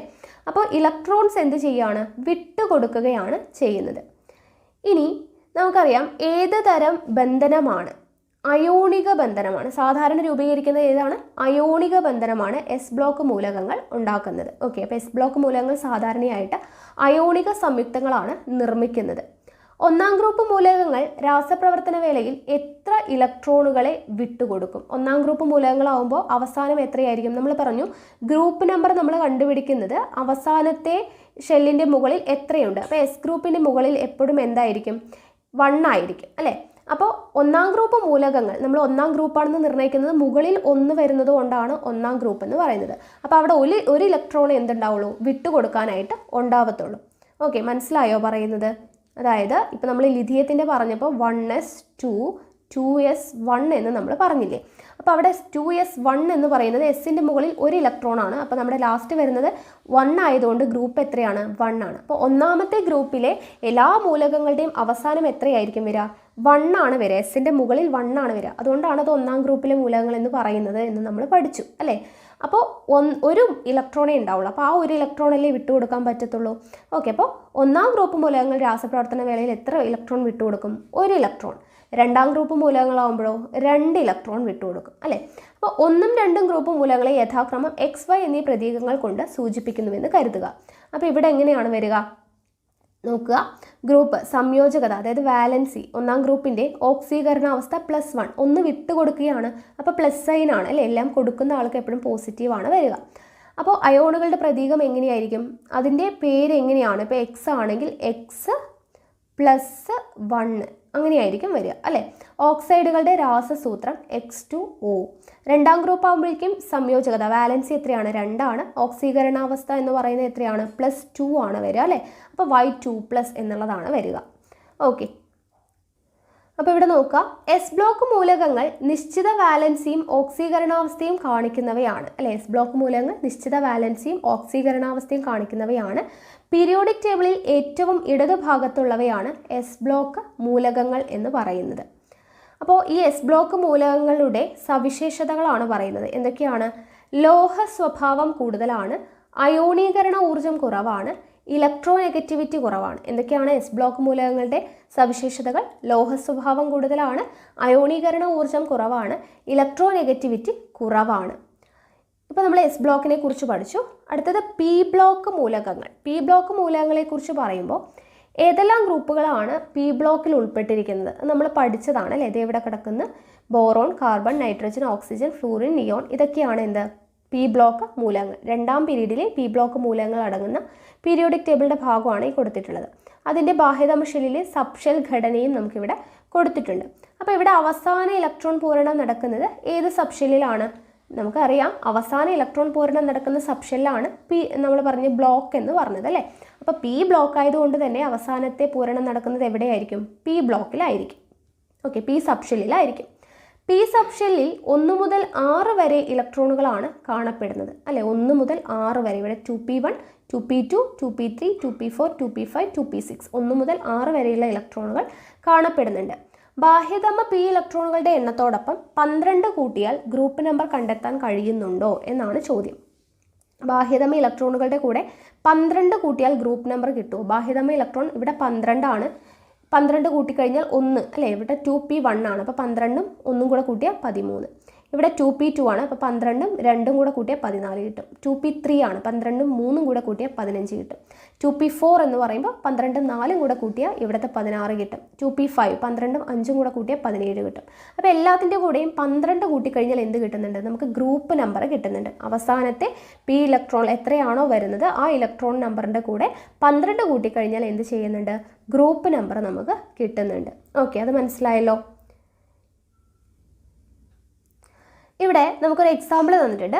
Y എന്ന് പറയുന്ന മൂലകത്തിൻ്റെ ബാഹ്യതമ ഷെൽ ഘടന 3s2 3p4 ആണ്. അത് കറക്റ്റായിട്ടുള്ള എന്താണ്? ഇതല്ല കൊടുത്തിട്ടുള്ളത് പ്രതീകം. 3s2 3p4. ഓക്കെ, എന്താണ്? 3s2 3p4 എന്നാണ് കൊടുത്തിട്ടുള്ളത് സബ്ഷെൽ ഇലക്ട്രോൺ വിന്യാസം. ഇത് നോക്കിയിട്ട് ഈ മൂലകം ഏത് പീരീഡിലും ഗ്രൂപ്പിലുമാണ് വരുന്നത്. ഏത് പീരീഡിലാണ് എന്ന് എങ്ങനെയാണ് കണ്ടുപിടിക്കുക? ഷെല്ലുകളുടെ നമ്പറാണ്. അപ്പോൾ ഇവിടെ 3 ആണ് ലാസ്റ്റ് വരുന്നത്, ഇടതുവശത്ത് കിടക്കുന്നത്. അപ്പോൾ 3 എന്ന് പറയുന്ന പീരീഡാണ് അല്ലേ? ഗ്രൂപ്പ് കണ്ടുപിടിക്കാൻ എന്ത് ചെയ്യണം? 3p4 പിയിൽ വരുന്നത് കൊണ്ട് തന്നെ പി ബ്ലോക്ക് മൂലകങ്ങളുടെ ഗ്രൂപ്പ് കണ്ടുപിടിക്കാൻ എന്ത് ചെയ്താൽ മതി? മുകളിലെ ആ 4ൻ്റെ കൂടെ എത്ര കൂട്ടണം എന്നാണ് പറഞ്ഞത്? 12 കൂട്ടിയാൽ മതി. അപ്പോൾ 12ഉം 4ഉം കൂടെ കൂട്ടി എത്രയാണ്? 16. ഗ്രൂപ്പ് എത്രയാണ്? 16. പീരീഡ് എത്രയാണ്? 3. 3 എങ്ങനെയാണ് കിട്ടിയത്? 3p4 ആണ്. അപ്പോൾ 3 ആണ് എന്ത് പീരീഡ് എന്ന് പറയുന്നത്, ഇടതുവശത്ത് കിടക്കുന്നത്. ഗ്രൂപ്പ് കിട്ടാനായിട്ട് പിയുടെ മുകളിൽ കിടക്കുന്ന നമ്പറിൻ്റെ കൂടെ 12 കൂട്ടുക. എന്തുകൊണ്ടാണ്? പി ബ്ലോക്ക് മൂലകങ്ങളുടെ ഗ്രൂപ്പ് കണ്ടുപിടിക്കാനായിട്ടാണ്. എസ് ബ്ലോക്ക് മൂലകങ്ങളുടെ ഗ്രൂപ്പ് എങ്ങനെയാണ്? പിയുടെ മുകളിൽ, അതായത് എസിൻ്റെ മുകളിൽ കിടക്കുന്ന നമ്പർ അതുപോലെ തന്നെ എടുത്തു കഴിഞ്ഞാൽ ഗ്രൂപ്പ് നമ്പർ കിട്ടും. എസ് ബ്ലോക്ക് ആണ്. അപ്പോൾ എസിൻ്റെ മുകളിൽ 1 ആണെങ്കിൽ S1 എന്ന് പറഞ്ഞാൽ ഒന്നാമത്തെ ഗ്രൂപ്പാണ് എന്നാണ് അർത്ഥം. പിയുടെ മുകളിൽ എത്രയാണ് നമ്പർ കിടക്കുന്നതെങ്കിൽ അതിൻ്റെ കൂടെ 12 കൂട്ടിക്കഴിഞ്ഞാൽ ഗ്രൂപ്പ് കിട്ടും. അപ്പോൾ പിയുടെ 4 ആണ്. 4 + 12 എത്രയാണ്? 16 ആണ്. പീരീഡ് കിട്ടാനായിട്ട് എല്ലാത്തിൻ്റെയും ഷെല്ലിൻ്റെ ഇടതുഭാഗത്തുള്ളത് അല്ലേ, പിയുടെ ഇടതുഭാഗത്ത് കിടക്കുന്നത് ആരാണ്? 3 ആണ്. അപ്പോൾ പീരീഡ് 3 ആണ്, ഗ്രൂപ്പ് 16. ഇതേ ഗ്രൂപ്പിൽ തൊട്ട് താഴെയുള്ള മൂലകത്തിൻ്റെ ബാഹ്യതമ ഷെൽ ഘടന എഴുതി നോക്കൂ. അപ്പോൾ ഇതുപോലെ എക്സാമ്പിളാണ് പറഞ്ഞത്. മനസ്സിലായല്ലോ ഇതെങ്ങനെയാണ് ചെയ്യുന്നത് എന്നുള്ളത്? ഓക്കെ, ഇനി അടുത്തത് പി ബ്ലോക്ക് മൂലകങ്ങളുടെ സവിശേഷതകളാണ് പറയുന്നത്. പീരിയോഡിക് ടേബിളിൽ പി ബ്ലോക്ക് മൂലകങ്ങൾ അടങ്ങുന്ന ഭാഗം ആണ് താഴെ നൽകിയിട്ടുള്ളത്. അപ്പോൾ ഇതിൻ്റെ സവിശേഷതകൾ എന്തൊക്കെയാണ് പറയുന്നത് നോക്കാം. ഇവിടെ കൊടുത്തിട്ടുള്ള ബ്ലൂ കളറിൽ കൊടുത്തിട്ടുള്ളത് ലോഹങ്ങളാണ്, ഗ്രീൻ കളറിൽ കൊടുത്തിട്ടുള്ളത് അലോഹങ്ങളാണ്, ഓറഞ്ച് കളറിൽ കൊടുത്തിട്ടുള്ളത് ഉപലോഹങ്ങളാണ്, ഈ പിങ്ക് കളറിൽ കൊടുത്തിട്ടുള്ളത് ഉത്കൃഷ്ട മൂലകങ്ങളാണ്. അതാദ്യം മനസ്സിലാക്കുക. അപ്പോൾ ഇതെല്ലാം വരുന്നത് പി ബ്ലോക്കിലാണ്. ലോഹങ്ങളുണ്ട്, അലോഹങ്ങളുണ്ട്, ഉപലോഹങ്ങളുണ്ട്, ഉത്കൃഷ്ട മൂലകങ്ങൾ ഇതെല്ലാം വരുന്നുണ്ട് പി ബ്ലോക്ക് മൂലകങ്ങളിൽ. ഓക്കെ, അപ്പോൾ വ്യത്യസ്ത വിഭാഗങ്ങളെ പ്രതിനിധാനം ചെയ്യുന്ന മൂലകങ്ങളാണ് പി ബ്ലോക്ക് മൂലകങ്ങൾ എന്ന് പറയുന്നത്. സാധാരണ താപനിലയിൽ ഖരം, ദ്രാവകം, വാതകം എന്നീ അവസ്ഥകളിലുള്ള മൂലകങ്ങളും ഇതിൽ ഉൾപ്പെടും. ഓക്കെ, അപ്പോൾ ഇവിടെ നോക്കുക, എസ് ബ്ലോക്ക് മൂലകങ്ങളെ അപേക്ഷിച്ച് പി ബ്ലോക്ക് മൂലകങ്ങൾ പൊതുവെ ഉയർന്ന അയോണീകരണ ഊർജ്ജമാണ് കാണിക്കുന്നത്. ഓക്കെ, ഉയർന്ന അയോണീകരണ ഊർജ്ജമായിരിക്കും കാണിക്കുന്നത് എസ് ബ്ലോക്ക് മൂലകങ്ങളെ അപേക്ഷിച്ച്. അതുപോലെ തന്നെ ഇലക്ട്രോനെഗറ്റിവിറ്റി ഏറ്റവും കൂടിയ മൂലകം പി ബ്ലോക്കിലാണ്. ഇലക്ട്രോനെഗറ്റിവിറ്റി ഏറ്റവും കൂടുതലുള്ള മൂലകം എവിടെയാണ്? പി ബ്ലോക്കിലാണ് ഉള്ളത്. ഇനി ഇവിടെ പി ബ്ലോക്ക് മൂലകങ്ങളുടെ പൊതുവായ സവിശേഷതകൾ വിശകലനം ചെയ്ത് കുറിപ്പ് തയ്യാറാക്കുക എന്നൊക്കെ പറഞ്ഞ് കൊടുത്തിട്ടുണ്ട്. ഇവിടെ അതിനു മുന്നേ ഇവിടെ എക്സ് വൈ എന്ന് പറഞ്ഞിട്ട് ബാഹ്യതമ ഇലക്ട്രോൺ വിന്യാസം കൊടുത്തിട്ടുണ്ട്. ഇതിൽ സംയോജകത 1 ആയിട്ടുള്ള മൂലകം ഏതാണ്? ലോഹ സ്വഭാവം പ്രകടിപ്പിക്കുന്ന മൂലകം ഏതാണ്? അയോണീകരണ ഊർജ്ജം കൂടിയ മൂലകം ഏതാണ്? എക്സും വൈയും ചേർന്ന് രൂപീകരിക്കാൻ സാധ്യതയുള്ള സംയുക്തത്തിൻ്റെ രാസസൂത്രം എഴുതി ഓക്സീകരണാവസ്ഥ രേഖപ്പെടുത്തുക എന്ന് പറഞ്ഞു കൊടുത്തിട്ടുണ്ട്. അപ്പോൾ ഇത്രയും നേരം നമ്മൾ പറഞ്ഞത് തന്നെയാണ് റിപ്പീറ്റ് ചെയ്ത് പീരീഡ് കണ്ടുപിടിക്കാനുള്ളത്, ഗ്രൂപ്പ് കണ്ടുപിടിക്കാനുള്ളത്, ബ്ലോക്ക് എങ്ങനെയാണ് കണ്ടുപിടിക്കുക, അറ്റോമിക് നമ്പർ എങ്ങനെയാണ് കണ്ടുപിടിക്കുക, അത് നിങ്ങളൊന്ന് ഫില്ല് ചെയ്ത് നോക്കുക കേട്ടോ. അടുത്തത് ഡി ബ്ലോക്ക് മൂലകങ്ങൾ. ഡി ബ്ലോക്ക് മൂലകങ്ങളെക്കുറിച്ച് പറയുമ്പോൾ ഇവിടെ ഡി ബ്ലോക്ക് മൂലകങ്ങൾ ഏതാണെന്ന് കൊടുത്തിട്ടുണ്ട്. നോക്കുക, 4ാം പീരീഡിൽ വരുന്ന ഡി ബ്ലോക്ക് മൂലകങ്ങളുടെ പട്ടികയാണ് കൊടുത്തിട്ടുള്ളത്. സ്കാൻഡിയം മുതൽ തുടങ്ങി അങ്ങോട്ട് പോകുന്നത് titanium, vanadium, chromium, manganese, iron, cobalt, nickel, copper, zinc ഇത്രയാണ് എന്ത് വരുന്നത്? ഡി ബ്ലോക്ക് മൂലകങ്ങൾ വരുന്നത്. അപ്പോൾ ഇവിടെ 3D 4s ഇലക്ട്രോണുകളുടെ ആകെ എണ്ണവും ഗ്രൂപ്പ് നമ്പറും തമ്മിലുള്ള ബന്ധം 3D 4s. ഇവിടെ നോക്കുക, 3D3 4s2, 3D2 4s2, 3D5 4s1, 3D5 4s2, 3D6 4s2, 3D7 4s2, 3D8 4s2 അല്ല, ഇങ്ങനെയാണ് പോകുന്നത്. അപ്പോൾ ഇവിടെ 3D 4s ഇലക്ട്രോണുകളുടെ ആകെ എണ്ണവും ഗ്രൂപ്പ് നമ്പറും തമ്മിലുള്ള 3D 4sഉം കൂടെ കൂട്ടുന്നതും ആകെ നമ്പറും ഗ്രൂപ്പ് നമ്പറും തമ്മിലുള്ള ബന്ധം എന്താണെന്നാണ്. ഇവിടെ 3D 4sഉം കൂടെ കൂട്ടുമ്പോൾ D1S2, അതായത് 2 1 കൂടെ കൂട്ടിയാൽ 3. ഇവിടെ 3D2 4s2, അതായത് മുകളിൽ 2 2 കൂടെ കൂട്ടിയാൽ 4. ഇവിടെ 3D3 4s2 എന്ന് പറയുമ്പോൾ 3 2 കൂടെ കൂട്ടിയാൽ 5. ഇവിടെ 3D5 4s1, 5 1 കൂടെ കൂട്ടിയാൽ 6. ഇവിടെ 3D5 4s2 അല്ലെ, 3D5 4s2 ഇവിടെ 5ഉം 2ഉം കൂടെ കൂട്ടിക്കഴിഞ്ഞാൽ 7. അപ്പോൾ ഡിയുടെ മുകളിലും എസിൻ്റെ മുകളിലും കിടക്കുന്നത് 2ഉം കൂടെ കൂട്ടിക്കഴിഞ്ഞാൽ എന്ത് കിട്ടുന്നുണ്ട്? ഗ്രൂപ്പ് നമ്പർ കിട്ടുന്നുണ്ട്. അപ്പോൾ ഡിയുടെ ഗ്രൂപ്പ് നമ്പർ കണ്ടുപിടിക്കുന്നത് എങ്ങനെയാണെന്ന് മനസ്സിലായല്ലോ. ഇത് ഓരോന്നും അങ്ങോട്ടും ഇങ്ങോട്ടും മാറിപ്പോകരുത്. എസിൻ്റെ ആണെങ്കിൽ എസിൻ്റെ മുകളിൽ കിടക്കുന്ന നമ്പറാണ് ഗ്രൂപ്പ് നമ്പർ. പിയുടെ ആണെങ്കിൽ പിയുടെ മുകളിൽ കിടക്കുന്ന നമ്പറിൻ്റെ കൂടെ 12 കൂട്ടുന്നതാണ് ഗ്രൂപ്പ് നമ്പർ. ഇനി ഇവിടെ ഡി ബ്ലോക്കിൻ്റെ ആണെങ്കിൽ ഡിയുടെയും എസിൻ്റെയും മുകളിൽ കിടക്കുന്ന 2 കൂടെ കൂട്ടുന്നതാണ് എന്ത്? Group number. ഓക്കെ, അപ്പോൾ ബാഹ്യതമ എസ് സബ്ഷെല്ലിലെ ഇലക്ട്രോണുകളുടെ എണ്ണവും തൊട്ട് മുമ്പിലുള്ള ഡി സബ്ഷെല്ലിലെ ഇലക്ട്രോണുകളുടെ എണ്ണവും കൂട്ടുന്നതിന് തുല്യമായിരിക്കും ഡി ബ്ലോക്ക് മൂലകങ്ങളുടെ ഗ്രൂപ്പ് നമ്പർ എന്ന് പറയുന്നത്. ഓക്കെ, അപ്പോൾ ഡി ബ്ലോക്ക് മൂലകങ്ങളുടെ ചില പ്രത്യേകതകൾ പരിശോധിക്കാം എന്ന് പറഞ്ഞു തന്നിട്ടുണ്ട്.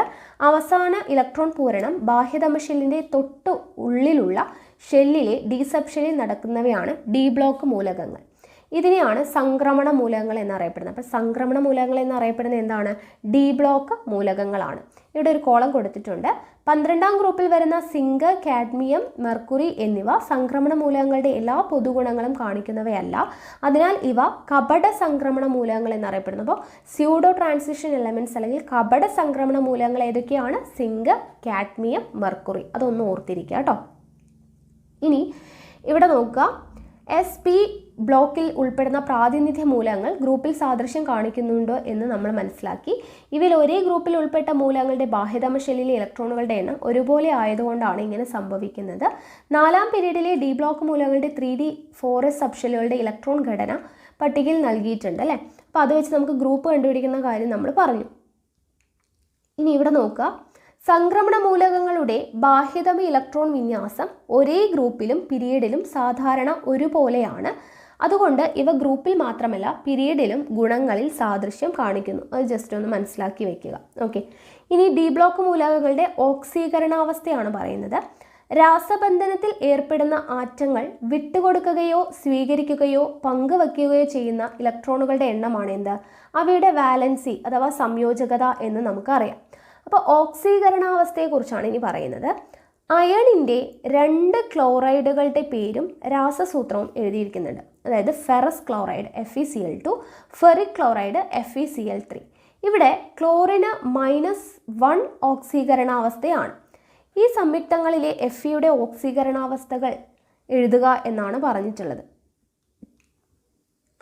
ഇവിടെ നോക്കുക, SP എന്നീ ബ്ലോക്കുകളിലെ മൂലകങ്ങൾ രാസപ്രവർത്തനത്തിൽ ഏർപ്പെടുമ്പോൾ ബാഹ്യതമ ഷെല്ലിലെ ഇലക്ട്രോണുകളാണ് പങ്കെടുക്കുന്നത്. എന്നാൽ സംക്രമണ മൂലകങ്ങളുടെ ബാഹ്യതമ ഷെല്ലിലെ S സബ് ഷെല്ലിൻ്റെയും തൊട്ടടുത്തുള്ള ആന്തരിക ഷെല്ലിലെ D സബ് ഷെല്ലിൻ്റെയും ഊർജ്ജങ്ങൾ തമ്മിലുള്ള വലിയ വ്യത്യാസമില്ലാത്തതിനാൽ അനുയോജ്യമായ സാഹചര്യത്തിൽ D സബ് ഷെല്ലിലെ ഇലക്ട്രോണുകൾ കൂടി രാസപ്രവർത്തനത്തിൽ പങ്കെടുക്കും. അതുകൊണ്ടാണ് സംക്രമണ മൂലകങ്ങൾ വ്യത്യസ്ത ഓക്സീകരണാവസ്ഥ കാണിക്കുന്നത്. അപ്പോൾ നമ്മൾ ഇത്രയും നേരം പഠിച്ച എല്ലാ മൂലകങ്ങളിലും നമ്മൾ എന്താണ് എസും പിയും ബ്ലോക്കിലെ എല്ലാ മൂലകങ്ങൾ അവസാനം വരുന്ന സബ് ഷെല്ലിലെ ബാഹ്യതമ ഷെല്ലായിട്ടുള്ള S സബ് ഷെല്ലിലെ എന്താണ് ഇലക്ട്രോൺസ് ആണ് വിട്ടുകൊടുക്കുകയോ അല്ലെങ്കിൽ സ്വീകരിക്കുകയോ ഒക്കെ ചെയ്യുന്നത്. അപ്പോൾ അവിടെ ഓക്സീകരണാവസ്ഥ എന്തായിരിക്കും? സെയിം ആയിരിക്കും. പക്ഷേ ഇവിടെ ഡി ബ്ലോക്കിൽ അല്ലെങ്കിൽ സംക്രമണ മൂലകങ്ങൾ എന്ന് പറയുമ്പോഴത്തേന് അവിടെ D സബ് ഷെല്ലിലെയും അതുപോലെ തന്നെ S സബ് ഷെല്ലിലെയും തമ്മിൽ ഊർജ്ജങ്ങൾ തമ്മിൽ വലിയ വ്യത്യാസമൊന്നും ഇല്ലാത്തത് കൊണ്ട് എന്ത് ചെയ്യുന്നുണ്ട്? D സബ് ഷെല്ലിലെ ഇലക്ട്രോണുകൾ കൂടി രാസപ്രവർത്തനത്തിൽ പങ്കെടുക്കുന്നത് കൊണ്ട് സംക്രമണ മൂലകങ്ങളുടെ വ്യത്യസ്ത ഓക്സീകരണാവസ്ഥയാണ് കാണിക്കപ്പെടുന്നത്. ഓക്കെ, അതായത് FeCl2 എന്ന് പറയുമ്പോൾ അവിടെ ക്ലോറിൻ 2 ആണ് അല്ലേ, 2+2- എന്നാണ് വരുന്നത്. FeCl3 വരുമ്പോൾ അവിടെ 3+ ആണ് വരുന്നത്. അപ്പോൾ അവിടെ ഓക്സീകരണാവസ്ഥ എന്താണ്? സംക്രമണ മൂലകങ്ങൾക്ക് വ്യത്യസ്തം ആയിരിക്കും. ഓക്കെ, ഇനി ഇവിടെ നിറമുള്ള സംയുക്തങ്ങൾ എന്ന് പറഞ്ഞു കൊടുത്തിട്ടുണ്ട്. സംക്രമണ മൂലകങ്ങളുടെ ചില സംയുക്തങ്ങളെ ലിസ്റ്റ് ചെയ്തിരിക്കുകയാണ്. ഏതൊക്കെയാണ്? Copper sulphate, cobalt nitrate, potassium permanganate, ferrous sulphate. ഇതെല്ലാം എന്താണ്? സംക്രമണ മൂലകങ്ങളുടെ ചില സംയുക്തങ്ങളാണ്, നിറമുള്ള സംയുക്തങ്ങളാണ്. Copper sulphate, cobalt nitrate, potassium permanganate, ferrous sulphate എന്ന് പറയുന്നത്. ഇവിടെ നോക്കുക, സംക്രമണ മൂലകങ്ങളുടെ സംയുക്തങ്ങൾ മിക്കവയും നിറമുള്ളവയാണ്. അവയിലെ സംക്രമണ മൂലകങ്ങളുടെ അയോണുകളുടെ സാന്നിധ്യമാണ് ഇതിന് കാരണം. ഓക്കെ, അയോണുകളുടെ സാന്നിധ്യമാണ് എന്തിന് കാരണം? നിറത്തിന് കാരണം എന്നുള്ളത് ഓർത്തിരിക്കുക. സംക്രമണ മൂലകങ്ങളുടെ ഉൽപ്രേരക സ്വഭാവം. അടുത്തത്, സ്വയം സ്ഥിരമായ രാസമാറ്റത്തിന് വിധേയമാകാതെ രാസപ്രവർത്തന വേഗതയെ സ്വാധീനിക്കാൻ കഴിയുന്ന പദാർത്ഥങ്ങളെയാണ് ഉൽപ്രേരകങ്ങൾ അഥവാ കാറ്റലിസ്റ്റ് എന്ന് പറയുന്നത്. ഓക്കെ, സ്വയം എന്ത് ചെയ്യുന്നില്ല? സ്ഥിരമായ രാസമാറ്റത്തിന് വിധേയമാകാതെ രാസപ്രവർത്തന വേഗതയെ സ്വാധീനിക്കാൻ കഴിയുന്ന പദാർത്ഥങ്ങളെയാണ് ഉൽപ്രേരകങ്ങൾ അഥവാ കാറ്റലിസ്റ്റ് എന്ന് പറയുന്നത്. സാധാരണയായിട്ട് സംക്രമണ മൂലകങ്ങളും അവയുടെ സംയുക്തങ്ങളും ഉൽപ്രേരകങ്ങളായിട്ട് ധാരാളം ഉപയോഗപ്പെടുന്നുണ്ട്. സമ്പർക്ക പ്രക്രിയയിൽ വനേഡിയം പെന്റോക്സൈഡ്, ഹേബർ പ്രക്രിയയിൽ സ്പോഞ്ചി അയൺ. പേര് ഇമ്പോർട്ടൻ്റ് ആണ്. എന്തിലൊക്കെയാണ് സമ്പർക്ക പ്രക്രിയയിൽ ഉപയോഗിക്കുന്നത്? Vanadium pentoxide. ഹേബർ പ്രക്രിയയിൽ ഉപയോഗിക്കുന്നത് സ്പോഞ്ചി അയൺ.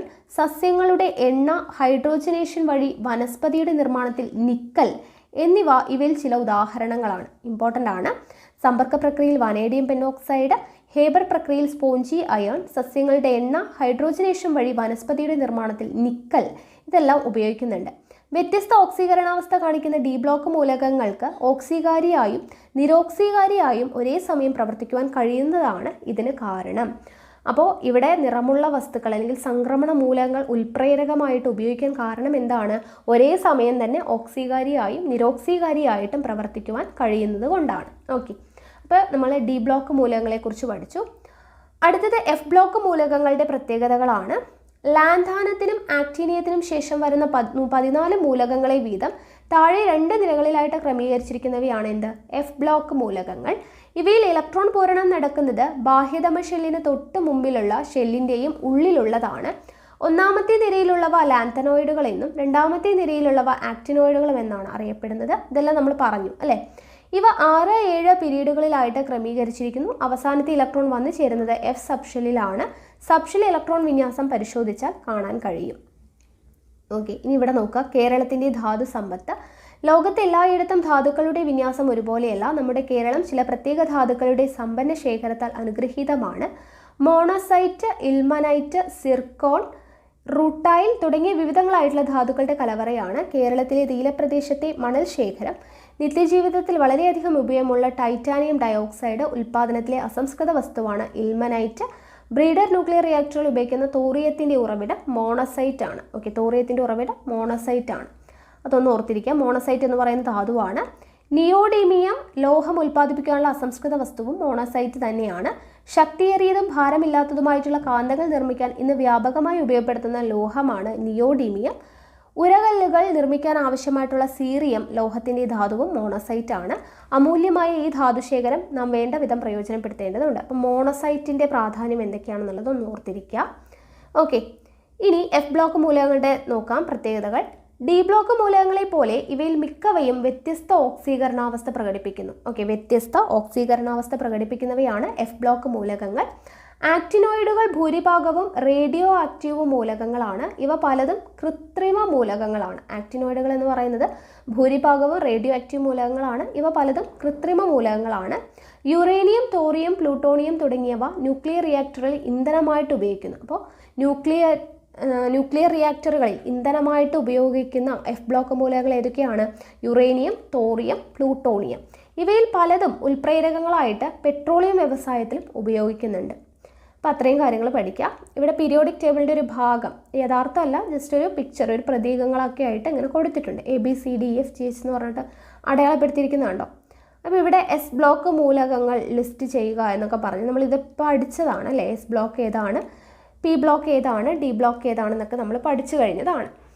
അപ്പോൾ ഇത്രയുമാണ് ഈ ചാപ്റ്റർ എന്ന് പറയുന്നത്. അപ്പോൾ ഇതോടുകൂടിയിട്ട് നമ്മുടെ മൂലകങ്ങളും അവയുടെ വർഗീകരണവും എന്ന് പറയുന്ന ആ ഒരു സെക്ഷൻ കംപ്ലീറ്റ് ആയിട്ടുണ്ട്. അപ്പോൾ ഈ ഒരു 2 ചാപ്റ്റർ നമ്മൾ വളരെ വൃത്തിയായിട്ട് SCERT ഫുൾ കവർ ചെയ്തിട്ടുണ്ട്. അപ്പോൾ ഈ ഭാഗത്തുള്ള ക്വസ്റ്റ്യൻസ്, ഇതിന് മുന്നുള്ള ആറ്റുമാറ്റത്തിൻ്റെ ഘടനയും അതുപോലെ തന്നെ ഇവിടെ മൂലകങ്ങളും അവയുടെ വർഗീകരണവും, ഈ ഭാഗത്തുള്ള ക്വസ്റ്റ്യൻസൊക്കെ നമ്മൾ ഉടനെ തന്നെ ചെയ്യുന്നതായിരിക്കും. അപ്പോൾ എന്തായാലും നമുക്ക് അടുത്ത ക്ലാസ്സിൽ കാണാം. താങ്ക്